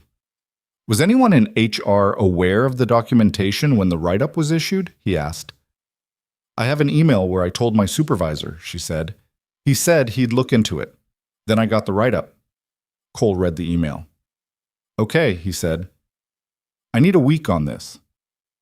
"It's been 4 months," she said. "I nearly got fired last week. I can't lose this job. My son's insurance is through this job." He looked at her. "I understand. I'm going to move as fast as I can, but I want to do it right, because if I rush it and make an error they can push back on, it takes longer, okay?" She looked back at him with the specific look of a person who has been promised things before and is not quite ready to believe another one. "Okay," she said finally. He worked the Rosa situation with precision and a quiet fury that he kept out of his voice and his emails, because fury in writing gives people things to respond to instead of the actual problem. He documented the sequence. He identified the FMLA protection that should have shielded her from the write-up. He pulled the supervisor's email response, acknowledging her notice, and cross-referenced it with the write-up date. He brought it to HR with a formal request for the write-up to be removed from her file, the absences to be reclassified as FMLA protected, and a review of the process by which supervisors were receiving and acting on medical documentation. The write-up was removed within 10 days. Rosa came back to his office and sat in the same chair and didn't say anything for a moment. "Thank you," she said eventually. "It's your right," Cole said. "It should have been handled correctly the first time." "I know," she said. "But it wasn't, and you fixed it." She looked at her hands. "I've been working here 7 years. This is the first time I felt like someone actually—" She stopped, started again. "Like the building knew I existed." Cole didn't have an answer for that wasn't going to sound like a platitude, so he just nodded and said he was glad it was resolved. After she left, he sat at his desk and wrote in his notebook, "Supervisor Education, REFMLA. This is a pattern, not an isolated incident. Need training component." He underlined it twice. He took the FMLA training proposal to Marsh 3 weeks later. Marsh approved it. Cole and Janet built the curriculum together over the following month, pulled in someone from legal to review it, and ran the first session in August. He stood in front of a room of 23 supervisors and department heads and talked about what protected leave actually meant, what the documentation process was supposed to look like, and what the company's liability exposure was when it wasn't followed. He was not a natural public speaker in the way that some people are, smooth, assured, commanding. He spoke carefully, sometimes too slowly when he was finding the right word, and at one point he got a date wrong and corrected himself without making a thing of it, and he noticed that the room relaxed slightly when he did, as though the willingness to be visibly imperfect was itself a kind of permission. The evaluations afterward were mostly positive. One person had written in the comment field, "Finally, someone who explains this like a human being instead of like a legal document." Cole had read that one twice and put the evaluation sheet in his desk drawer, in the back, where he kept the things he didn't want to lose but also didn't want to make a display of. The summer hardened into August, and the August heat was unforgiving, the kind that made the city feel compressed. Everyone moving through the same thick air and trying not to let it make them irritable. Cole's mother's air conditioning unit died on a Thursday. He found out Friday morning and spent his lunch hour on the phone with a repair company, then spent Friday evening installing a window unit he'd bought himself and borrowed a truck to transport, sweating in his mother's apartment while she sat in the kitchen and told him he was doing it wrong. "The manual says," he started. "The manual was written by someone who'd never installed a window unit," she said. "You're supposed to tilt it outward." "I am tilting it outward." "More." "Mom, if I tilt it more, it's going to fall into the street." "Don't be dramatic." He tilted it slightly more. It seated correctly. He was not going to say this out loud. "There," she said. He said. She made him dinner. Actual dinner, not reheated chili, but something she'd been making since he was a kid. A chicken thing with tomatoes and onions and a smell that made the apartment feel like somewhere he'd always been. He ate at her table and she talked about her neighbor Mrs. Kim's new garden and a documentary she'd watched about deep-sea creatures and whether she might try a ceramics class that the community center was offering in September. "You should do it," Cole said. "I'm 61, she said. "So?" "I have old hands." "Ceramics is specifically for hands," he said, "young or old." She looked at him. "Where did you get that information?" "I don't know," he admitted. "It sounds right." She signed up for the ceramics class 2 weeks later. He didn't find out until she left a voicemail telling him she'd made something that was technically a bowl, but the word bowl is doing a lot of work. He saved the voicemail. The point is that he was living, which sounds like a small thing, but for most of his adult life had been something he squeezed in between surviving. There is a difference. Surviving is what you do when you're carrying so much weight that forward motion is the only goal. Living is what starts to happen when the weight shifts enough that you can look sideways occasionally and notice things that aren't obstacles. He noticed things. He noticed that Maya had started doing a thing where she narrated her homework out loud while she worked, a running monologue of 7-year-old logic that was both completely unsolicited and completely impossible to ignore. He'd started finding himself listening to it from the kitchen while he made dinner, not because he needed to, but because it was funny and specific and entirely hers. "Okay, 7 times 8, she said one evening, pencil in hand, brow furrowed with the intensity of someone diffusing something. 7 times 8 is 7 times 7 is 49. So 7 times 8 is 1 more 7. 49 plus 7 is 56. So it's 56. Write that down, Maya. Don't forget. She was talking to herself, but she said her own name.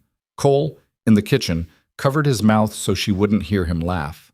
He noticed Thomas at the lobby security desk finishing his penultimate accounting semester and coming up to Cole's office one afternoon with the form he'd asked for and the look of someone who wasn't sure they deserved to ask. Cole filled out the reference form at his desk while Thomas sat in the chair and answered questions, and he wrote what was true.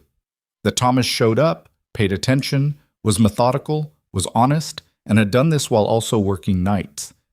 And when he handed it back, Thomas looked at it for a moment like he was reading something he needed to memorize. "Nobody's ever written anything like that about me," Thomas said. "Then they weren't paying attention," Cole said. He noticed Derek Cho stopping by occasionally now, not with problems, but with updates. A process that had improved. A team member who'd used the employee relations intake and had a good outcome, something he thought Cole should know about. Derek was not a man who did this easily, Cole could tell. The coming by, the updating. It cost him something, in the way that certain kinds of trust always cost something initially. But he kept coming by. "You settled in," Derek said one afternoon, looking around the office, the plant, the drawings, the bookshelves that now had actual books on them. "Mostly," Cole said. "Took longer than I expected," Derek said. "Honestly, I thought you'd be back in transportation in 6 months." "I thought about it," Cole said, which was true. There'd been a week in March when everything had felt intractable, and he'd driven his personal car to work and sat in the parking garage and thought seriously about what it would mean to go back to the roots, the silence, the invisibility of being excellent at something that didn't ask him to put his name on anything. The familiarity had been seductive in the specific way that retreating to something known is always seductive when the unknown is difficult. He hadn't gone back. "What kept you?" Derek asked. Cole thought about Rosa, about Denise Farrow, about Terrence with the schedule change and the man in IT with his back condition and the 47 workers who'd gotten checks in the mail. "The work," he said. Derek nodded slowly. "Yeah," he said. "That'll do it." It was in September that the company held its first formal employee town hall that Cole had been part of planning, which was a thing that had existed before in a theoretical sense, and in practice had been a quarterly meeting where senior leadership talked at employees for 90 minutes and took 3 pre-screened questions. Cole had proposed something different: smaller format, actual dialogue, rotating departments, no pre-screening. And Gerald Marsh had agreed with the kind of agreement that means, "You're right, let's see if it blows up in our face." It did not blow up in anyone's face. The first session was with the operations team, 40 people in a mid-sized conference room, Cole at the front, not because he was leading it, but because someone had to facilitate and he'd volunteered for that before fully thinking about what it would feel like to stand in front of 40 people who'd known him as a driver and now had to take him seriously in a different context. The first 5 minutes were uncomfortable in a way he felt in his back, which was where he stored discomfort, apparently. Then a woman in the second row raised her hand and asked about the overtime payment process, and whether it had actually been fixed or whether they were going to see the same issue again in 6 months. And Cole answered the question directly. "Here's what caused it. Here's what changed. Here's how you'll know if it's working. Here's who to call if you see it happening again." And the room shifted in the way rooms shift when they recognize that someone is not performing competence but actually has it. More questions. Harder ones. He answered the ones he could, and for the ones he couldn't, he said he didn't know and would find out and get back to them, which he did, in writing, to every person who'd asked within 5 days. He ran 3 more sessions through September and October. By the 4th one, he didn't feel the discomfort in his back anymore, which he recognized was not because the sessions had gotten easier, but because he'd stopped waiting to be found out. Victoria attended the 3rd one.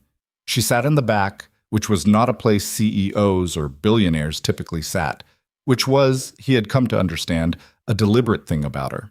She sat in the back and she listened, and she didn't say anything during the session, and afterward, when most people had filed out, she stopped by where he was collecting his materials.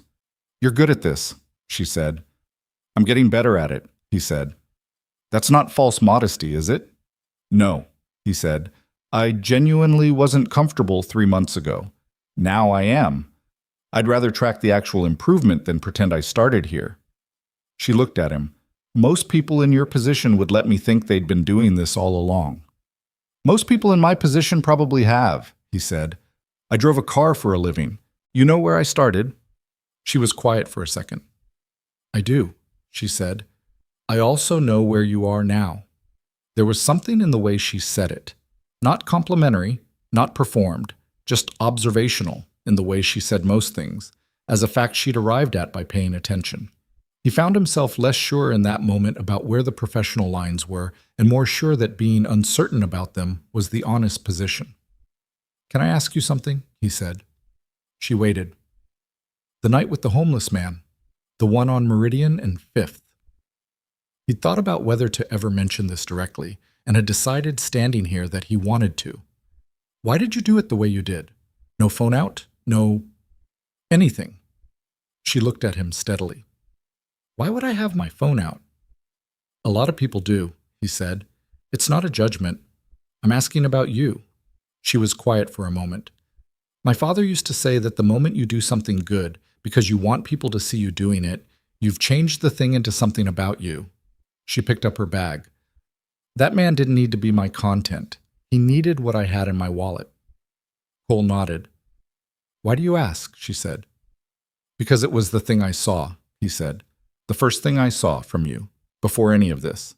And I've been thinking about it since October of last year. He paused. I wanted to tell you that it mattered, what you did that night, even though you didn't know anyone was watching. She held his gaze for a moment, and her face did the thing it did occasionally. The small movement, the slight shift, the thing that wasn't quite armor and wasn't quite openness, but existed somewhere in between. I didn't know anyone was watching, she said. I know, he said. She said goodnight and walked out, and he stood in the empty conference room for a second and then gathered the rest of his materials and went back to his office and looked at Maya's drawings on the wall and the succulent that was thriving and the black notebook that now had 4 notebooks worth of successors stacked next to it on the shelf. He thought about what she'd said, about doing something good, and the moment you want people to see it, it becomes something about you. He thought about all the things he'd done over the years that nobody had seen. The soup can on Crestfield Avenue, the extra shifts in the cold, the medication math at midnight, the airport runs at 4 in the morning, the 7-minute showers and the grocery store milk and the crayon drawing in his pocket. He had never, not once, done any of those things with an audience in mind. Not because he was saintly. He wasn't. He lost his temper occasionally. He was impatient sometimes, especially when tired. He held grudges slightly longer than was useful. He was bad at asking for help in ways he was only recently beginning to acknowledge. But the helping had always been just what you did. If you saw something that needed doing and you were capable of doing it, you did it. That was just the logic of it. It didn't feel like character. It felt like sense. He turned off the office light and got his jacket and said goodnight to the cleaning crew in the hallway. Luis and a newer guy whose name he was still learning, and took the elevator down and walked through the lobby where Thomas was at his post and waved, and stepped out into the October night. The air had changed from summer. It had that particular sharp edge that October has in the city, the kind that makes you feel slightly more awake than you want to be after a long day. He walked to the parking garage, and at the corner of Meridian and 5th, he didn't slow down and he didn't stop, but he noticed, as he always noticed, the drugstore overhang. Empty now, as it was most nights. He thought about a man and a little girl in the rain. He had been thinking about them, on and off, for a year. He didn't know their names. He didn't know what had happened to them after that night, whether the money had helped, whether anything had been different the next morning, whether the girl had woken up warm somewhere. He didn't know because he hadn't been the one to help them. Victoria had been the one to help them, and he'd only been the one who saw it happen. But he thought about them anyway. The way you think about people you don't know when they've somehow become part of the story you're telling yourself about what matters. He got in his car. He sat in the driver's seat. He called his mother because it was Wednesday, and he called his mother on Wednesdays. "How was your day?" she asked. "Good," he said. "Actually good." "Tell me." He told her about the town hall session and about Janet's intake system and about Thomas's reference and about the ceramics class and whether she'd made anything since the bowl. I made a thing that might be a vase, she said. The instructor said it had expressive asymmetry. Is that good? I think it means it's crooked, she said, but she said it nicely. He laughed. Driving, the city moving past the windows, October making the streetlights sharper than they'd been a month ago. Mom, he said. I think I'm okay, he said. I think, for the first time in a while, I think I'm actually okay. She didn't say I told you so, which she could have. She didn't say I knew it would work out, which would have landed wrong. She just said quietly, I know, baby. He didn't correct her on the baby. He drove home through the October dark, past the drugstore and up Crestfield and through the side streets he knew the same way he knew everything in this city, from the inside, from the wheel, from years of moving through it before anyone else was awake. He parked in front of his building and sat in the car for a moment, the engine ticking in the cooling air. He thought, this is not the end of anything. It was too early for that. Too early for any kind of conclusion. The work was still incomplete, permanently incomplete, in the way that work involving people always was, because people kept having problems, and the world kept producing new gaps between what was supposed to happen and what actually did. His mother's health was stable, but stable was not a permanent condition. Maya had 6 more months of second grade, and then there would be third grade and the problems that came with third grade, which he couldn't anticipate yet and would handle when they arrived. The faucet still dripped. The water stain on the ceiling still looked like a boot. The unremarkable texture of a life that was, on balance, good, or getting there, or moving in that direction steadily, the way you cover distance without always feeling it, one turn at a time, both hands on the wheel, eyes forward. He went upstairs. Mrs. Pacheco's light was off under the door. Maya's door was almost closed, the way she liked it. The nightlight threw orange across the hallway. He looked in on her, face down, leg out, Gerald the rabbit under one arm, the crayon drawings on the wall, the bookshelf they'd built together. He pulled the door to its almost closed position. He sat at the kitchen table for a few minutes in the quiet, not doing anything, just sitting. The faucet dripped its familiar drip. The water stain above the far window looked like a boot. On top of the refrigerator, the light bulb replacement was still in its packaging. He stood up, got it, and replaced the bulb. It took 4 minutes. The kitchen flooded with proper light that made the whole room look different, larger, more itself. He stood in the lit kitchen and looked around at it. Then he went to bed. November came in quietly, the way the best and worst things tend to, without announcement, just a shift in the air that you notice after it's already happened. Cole had been in the employee relations role for 9 months. 9 months was long enough to have made real mistakes and corrected some of them and learned from the ones he hadn't corrected in time. Long enough to know which battles were worth the energy and which ones needed a different approach entirely. Long enough that the plastic placard on his office door had been replaced with a permanent one. A small thing, a nothing thing, except that he'd noticed it on a Monday morning and stood in front of it for a moment with his coffee going cold in his hand, thinking about the man who'd driven a car through the dark and the rain and had never once imagined his name on a door on the 22nd floor of a building like this. He'd thought about a lot of things lately that he didn't entirely know what to do with. The work had deepened in the way work deepens when you've been doing it long enough to see past the surface of it. The cases that came to him were no longer purely procedural, a form unfiled, a policy misapplied, a process that needed fixing. Those still came. But increasingly what came were the messier things, the ones that lived in the spaces between policies, where a person was being treated in a way that was technically within the rules and genuinely not right. And the only tool available was judgment, his judgment, which turned out to be a significant amount of pressure to operate under when you were aware, as Cole always was, that getting it wrong cost someone something they couldn't necessarily recover. He had gotten it wrong twice. He kept both instances in his notebook with enough detail that he could review them when he needed to remember that being capable of the job didn't mean being perfect at it. The first had been a mediation where he'd moved too fast, pushed for resolution before both parties were ready, and the resolution had held for 3 weeks and then collapsed in a way that required twice the work to repair. The second had been a documentation oversight, something Janet had caught, fortunately, before it went up the chain, where his read of a timeline had been a day off. and that day had mattered. He'd told Janet after she caught the second one, "Tell me when you see me do that." "I just did," she said.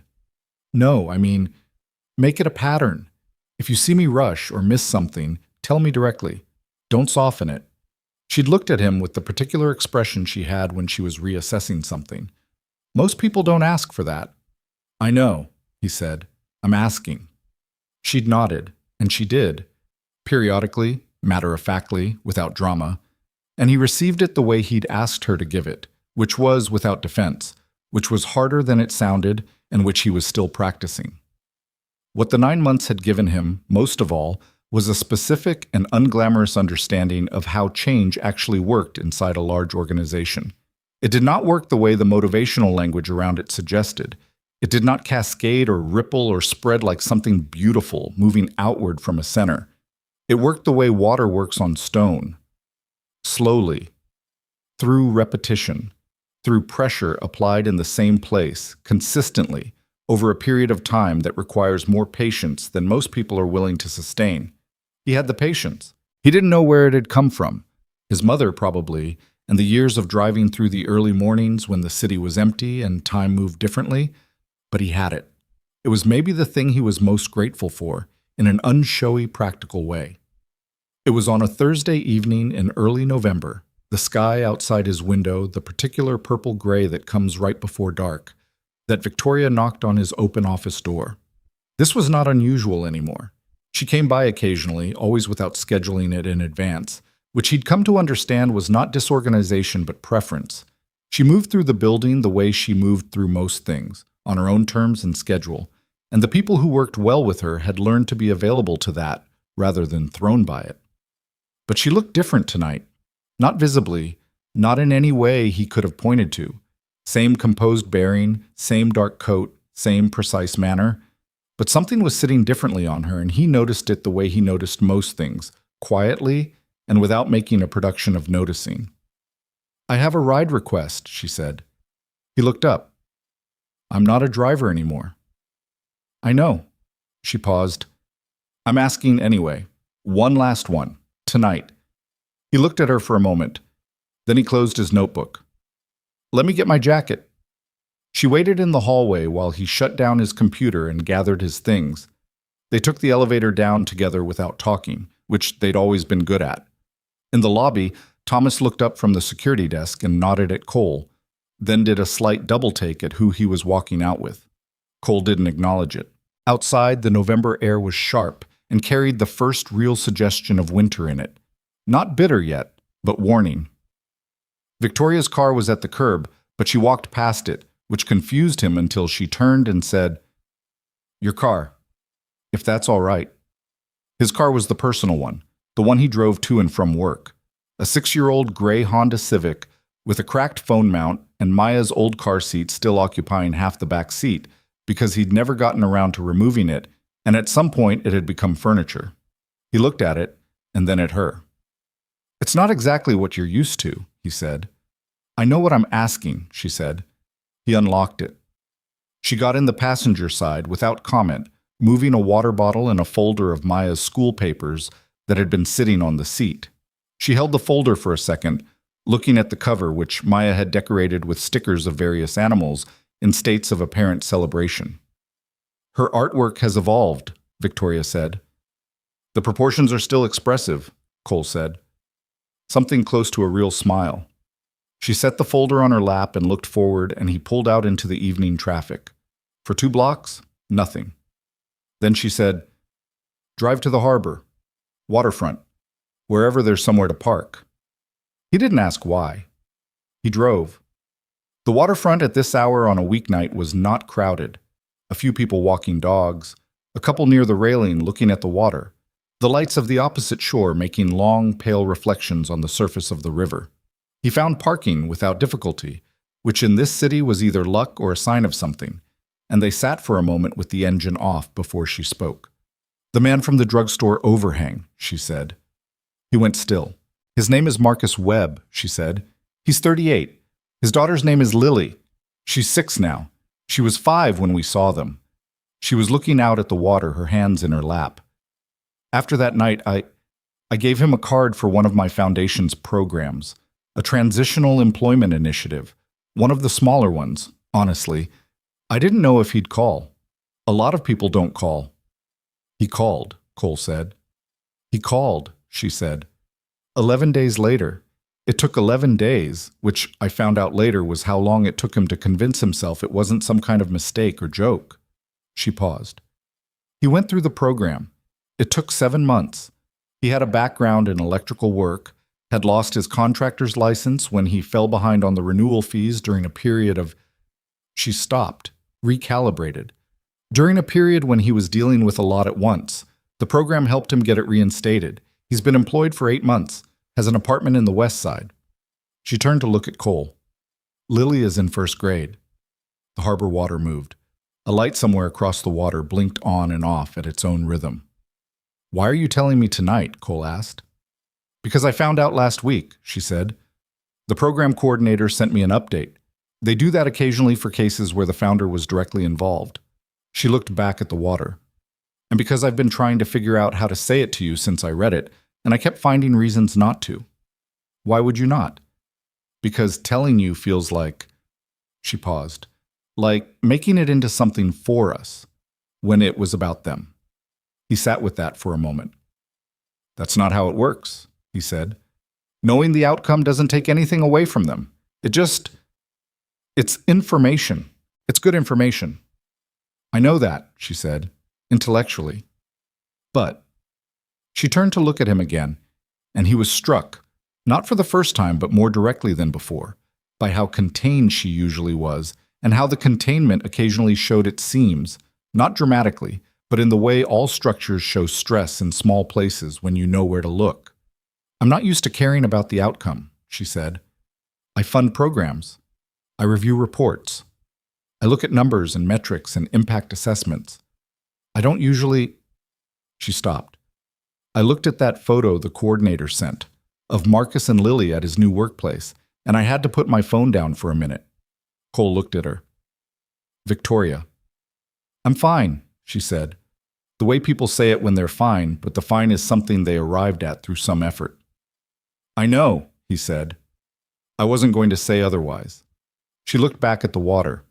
He let the silence sit where it was, because he'd learned, over a year of knowing her in the incremental way you know someone when most of your time together is professional and only some of it is genuinely human, that silence with her was not a gap to be filled, but a space she sometimes needed to occupy.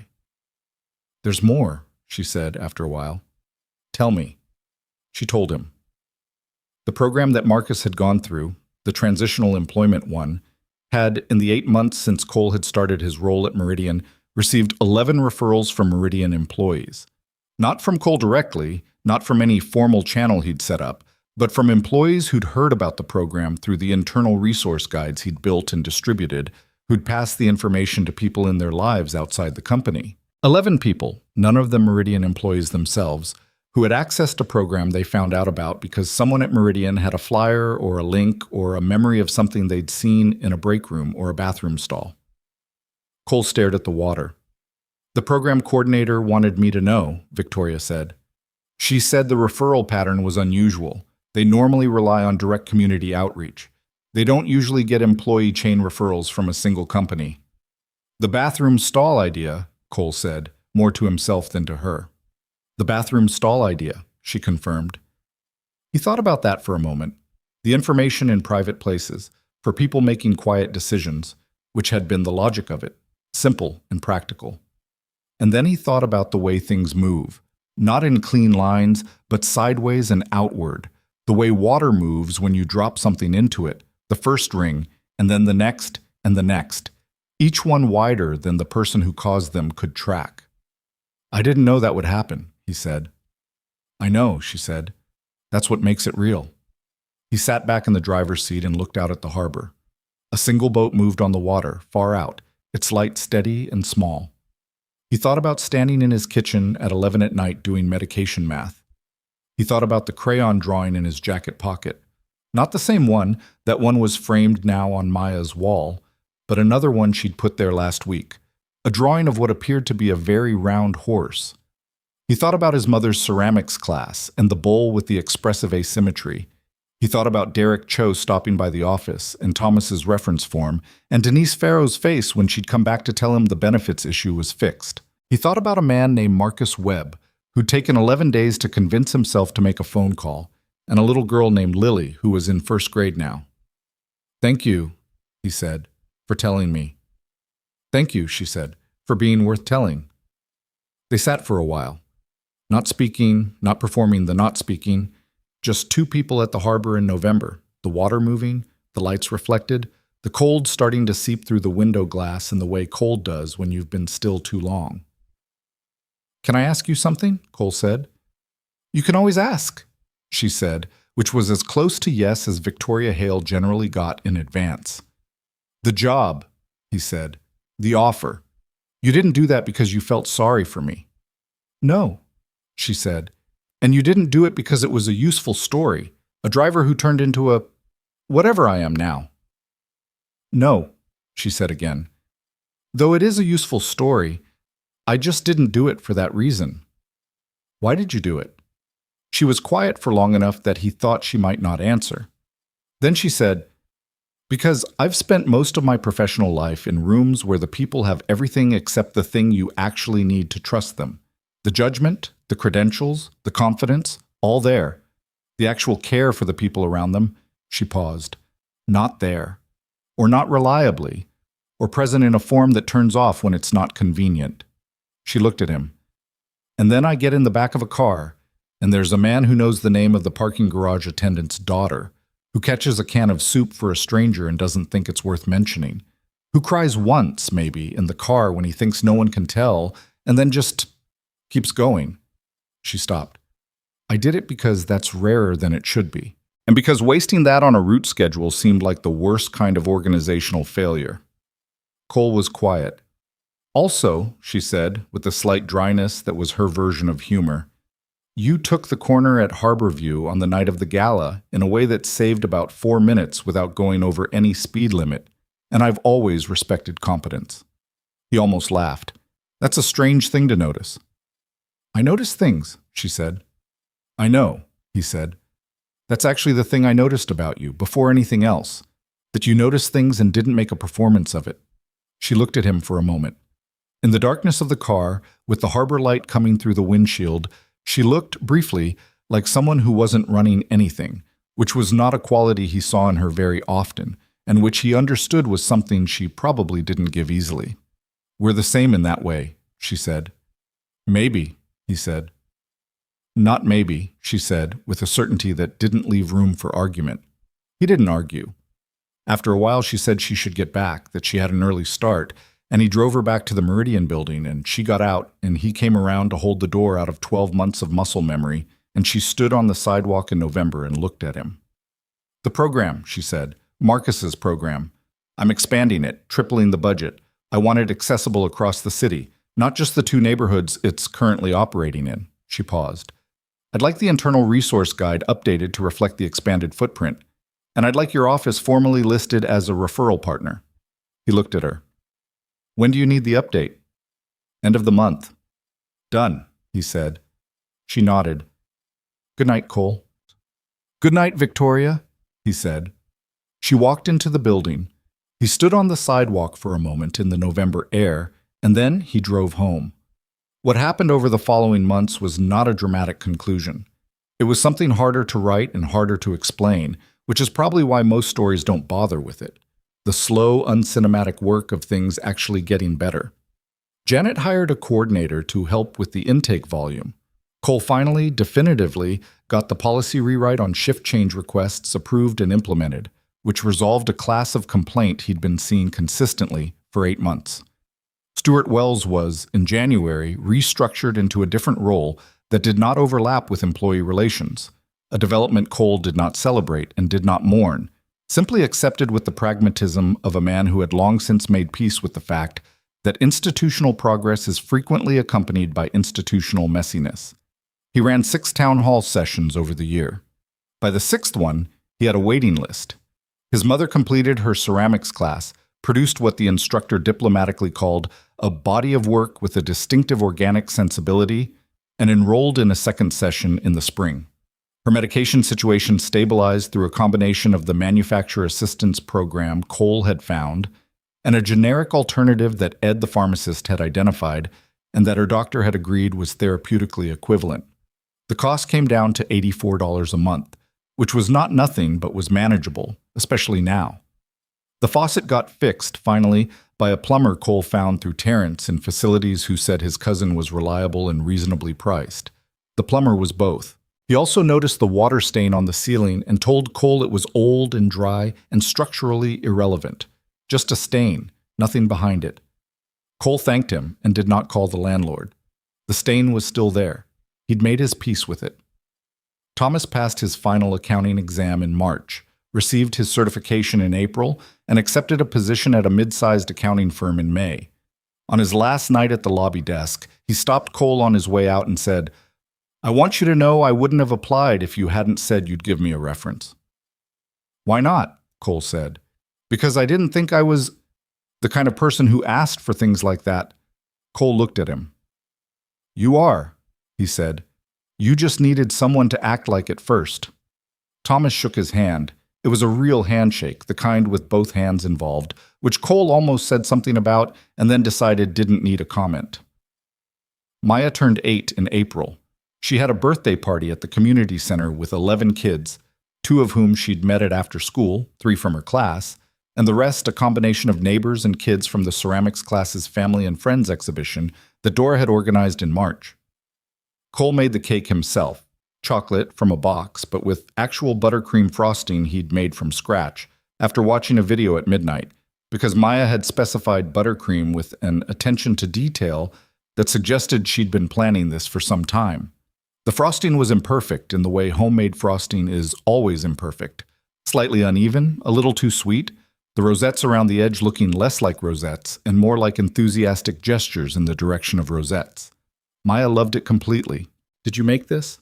she asked when he brought it out. "I did." "All of it?" "All of it." She looked at it. She looked at him. "You're getting better at stuff," she said, with the magnanimous generosity of someone who had not previously had high expectations. "Thank you," he said. "You're welcome," she said, and turned back to her friends. Dora watched this from across the room and caught Cole's eye, and something passed between them. The specific look between a mother and a son who have been through a particular stretch of road together and have come out somewhere different, not unscathed, not unchanged, but okay. Better than okay. The particular aliveness that you feel when you've been worried enough about losing something that when it's still there, you actually notice it. She gave him a small nod. He gave her one back. Denise Farrow, the woman with the benefits misclassification, who'd been the first person to knock on his door 9 months ago, stopped him in the hallway in May. "I want to tell you something," she said. "Sure," he said. "I've been here 11 years. I almost quit twice. Once when the benefits thing was happening, because I couldn't take the feeling of banging against a wall that didn't move. And once before that for a different reason." She looked at him steadily. "I stayed both times because I couldn't afford not to. Not because I wanted to." A pause. "This year," she stopped, recalibrated. "This is the first year I stayed because I wanted to, because the place felt like it was trying to be different." She shook her head slightly. "I just thought you should know that." Cole stood in the hallway and received this without deflecting it, which was something he'd been practicing, receiving things without immediately redirecting the credit somewhere else, because there was a difference between humility and refusing to acknowledge that what you did mattered. He was learning the difference. He hadn't entirely learned it yet. "Thank you for telling me," he said, "and thank you for being the first one to knock." She looked slightly surprised. "You remember that?" "You came in on my first morning," he said, "before I'd even figured out the password for my computer." She laughed, a real one, short and genuine. "I didn't know it was your first day." "I know," he said. "You just needed someone to talk to." "Yeah," she said. "I did." She went back to payroll. He went back to his office and sat at his desk and looked at the plant in the corner. The succulent Maya had picked out, still alive, actually thriving in a way that suggested he'd gotten better at remembering to water it. and at the drawings on the wall, and the stack of notebooks on the shelf, and the view out the window that showed the west side of the city in May, which was greener and softer than November had been. He thought about the thing he'd heard once from his father. In the small and partial way you receive things from a parent you didn't have long enough. The idea that you couldn't always tell what you were building while you were building it. That the shape of a thing only became clear from a distance, and by the time you could see the shape, you were already somewhere else. He'd been building something for a year. He still couldn't see the whole shape of it, but he could see Denise in the hallway. He could see Thomas's handshake. He could see 47 checks in the mail, and Rosa's write-up removed from her file, and a flyer in a bathroom stall that had somehow connected 11 people to a program they needed. He could see a man named Marcus Webb in a photo with his daughter Lily, who was in first grade and had her whole life ahead of her. He could see the corner of Meridian and Fifth, empty now in most weather, and he could see what it had looked like that October night a year and a half ago. The rain, the overhang, the man and the girl, and a woman getting out of a car without her phone and doing the right thing without an audience. He thought about that a lot, still. Not just what Victoria had done, but the whole logic of it. The way the good things moved. Not because they were announced or celebrated or posted somewhere, but because they happened simply in the real world. And the real world is connected in ways that nobody can fully track. A man catches a can of soup, a woman hands over cash and a card in the rain. A driver notices. A year passes. A program triples in size. A little girl goes to school. Nobody sat down and designed that sequence. It emerged from a collection of small, unglamorous, unchoreographed decisions made by people who were not trying to be the heroes of anything, just trying to do what seemed right when they had the chance. Cole had thought, for most of his life, that the things he did were too small to matter much. The rides at 4 in the morning, the medication math, the names he remembered, the schedules he honored, the extra step he took without planning to. He had not thought of these as a philosophy. He'd thought of them as just what you did if you were paying attention and had the capacity and weren't so consumed by your own difficulty that you'd gone blind to everything else. He still thought of them that way. But he'd started to understand something he hadn't understood before, which was that the not thinking of it as a philosophy was itself the whole point. The moment it became a performance, it turned into something else. The moment you did it for the audience, you changed what it was. The people he most respected in his life, his mother in her kitchen at 5 in the morning, Mrs. Pacheco with her too much soup, Ed the pharmacist who took 12 extra minutes explaining options that weren't his responsibility to know, had never treated their care for other people as a notable quality. They just did it, repeatedly, as a baseline condition of how they moved through the world. He was trying to do the same. Not always succeeding. Getting better.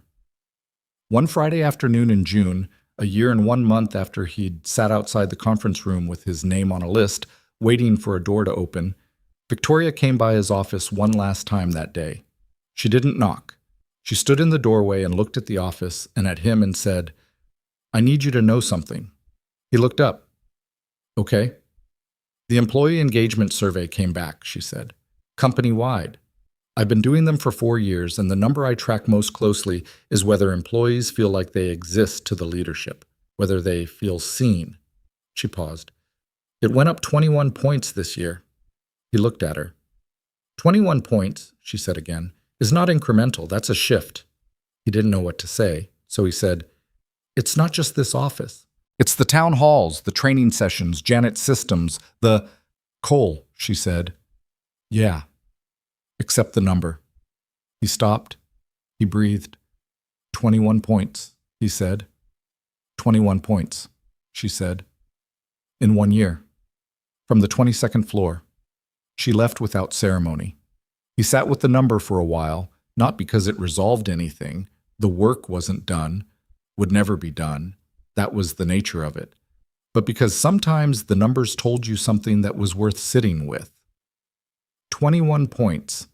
From a man with a cracked phone mount and Maya's old car seat in the back and a notebook from the dollar section of a pharmacy and a list of small, unglamorous things he'd written down in a parking garage because he'd wanted to understand them before he tried to fix them. He locked up his office. He said goodnight to Luis and the cleaning crew and to the new security guard whose name he was learning, Kwame, 26, community college, studying logistics, and he walked through the lobby and out into the June evening. The corner of Meridian and Fifth was, as always, just a corner. Traffic light, drugstore, overhang, a woman walking past it quickly, a man on his phone, a kid on a bike. The unremarkable texture of an evening in the city, continuous and indifferent and full of things happening in it that nobody would ever write down. He walked past it and to his car, and he drove home. He drove through the city that looked different at every hour, through the side streets he knew from the inside, and he thought about his father's idea, that you couldn't always see the shape of the thing you were building until you were somewhere else looking back. He wasn't somewhere else yet. He was right here, in the middle of it, which was where the work was and where it would stay for a long time. He had a daughter who was trying to touch clouds, and a mother with expressive ceramic asymmetry, and a faucet that was finally fixed, and a water stain shaped like a boot that he decided once and for all was just part of the room. He had a notebook on his shelf with 4 others behind it, and a 5th one almost full. He had 21 points, and a man named Marcus and a little girl named Lily in 1st grade. He had enough. He pulled up to his building and sat in the car for a moment before getting out. The evening air came through the window, warm now, June air, the kind that had no edge to it, just the smell of the city in summer, exhaust and food carts and something green from the park 2 blocks over. He breathed it. He got out of the car. He went upstairs. Maya was at the kitchen table with Gerald the rabbit and her homework, the one-sided conversation she had with herself during math already in progress. Okay, 9 times 7, she was saying, with the gravity of someone solving something important. 9 times 7 is 63. I know that one. Write it down. The kitchen light was on, the proper one, the overhead, the bulb he'd replaced in October. The kitchen was lit fully, and it looked like itself. He hung up his jacket, he washed his hands, he started dinner. She didn't look up from her homework. Hi, Dad. Hi, Bug, he said. Good day? Medium, she said. Marcus in my class said my drawing of a horse looked like a potato. What did you say? I said it was an impressionistic horse, she said, with emphasis, like she'd been waiting to deploy this word. Mrs. Pacheco taught me that. Cole stood at the stove and did not laugh, which was perhaps the hardest thing he'd done all day. Mrs. Pacheco is very wise, he said. I know, Maya said. She also said next time someone is mean about my art, I can ignore them, which she said is a very powerful skill. It is, Cole agreed. She said you have it, Maya said, looking up briefly with the matter-of-fact directness of someone who had not yet learned that some observations were for thinking and not saying. The ignoring skill. He looked at her. Is that what she said? She said you've been ignoring hard things your whole life so you could focus on the good stuff. She went back to her homework. I think that's nice. Cole stood at the stove and looked at the back of his daughter's head. The particular cowlick she'd had since birth, the way her pencil moved, the deliberate care she was taking with her numbers. The stuffed rabbit on the table beside her that was so comprehensively loved, it barely resembled its original form. He thought about what Mrs. Pacheco had said, and whether it was true. Not the ignoring exactly. He hadn't ignored the hard things. He'd carried them consistently for years, without putting them down, because that was what was required and because he was built for that kind of carrying. But maybe the skill was something adjacent to ignoring, the ability to carry the weight without letting it eclipse everything else, to hold the difficulty in one hand and with the other hand still reach for what mattered. Maybe that was it. Maybe that was all it ever was. He made dinner. He called his mother. He read Maya 2 chapters of the new book, about a boy this time and his very old dog, which Maya had declared was emotionally realistic, a phrase she had picked up somewhere and was using to describe everything she considered serious. He stood in the hallway after her door was almost closed and listened to the silence of the apartment. Then he sat at the kitchen table and opened a new notebook. He wrote the date. He wrote a line that was not a quote from anyone, just something he'd been carrying around for a few days looking for the right place to put it. The small things are not small. They are the whole thing. You only see that from the other end. He looked at it for a moment. Then he closed the notebook, drank the rest of his coffee, and went to bed. Outside, the city continued its business. The corner of Meridian and Fifth turned over its light. Marcus Webb put his daughter to sleep in their apartment on the west side. Thomas balanced accounts in a quiet office across town. Denise Farrow made plans she wanted to keep. Lily, 6 years old, dreamed whatever first graders dream. And somewhere in a building on the 22nd floor, a plant on a windowsill that a 7-year-old had picked out at a grocery store turned quietly toward the light, the way living things do. Not dramatically, not all at once, just steadily, incrementally, in the direction of what it needed. The way everything real grows.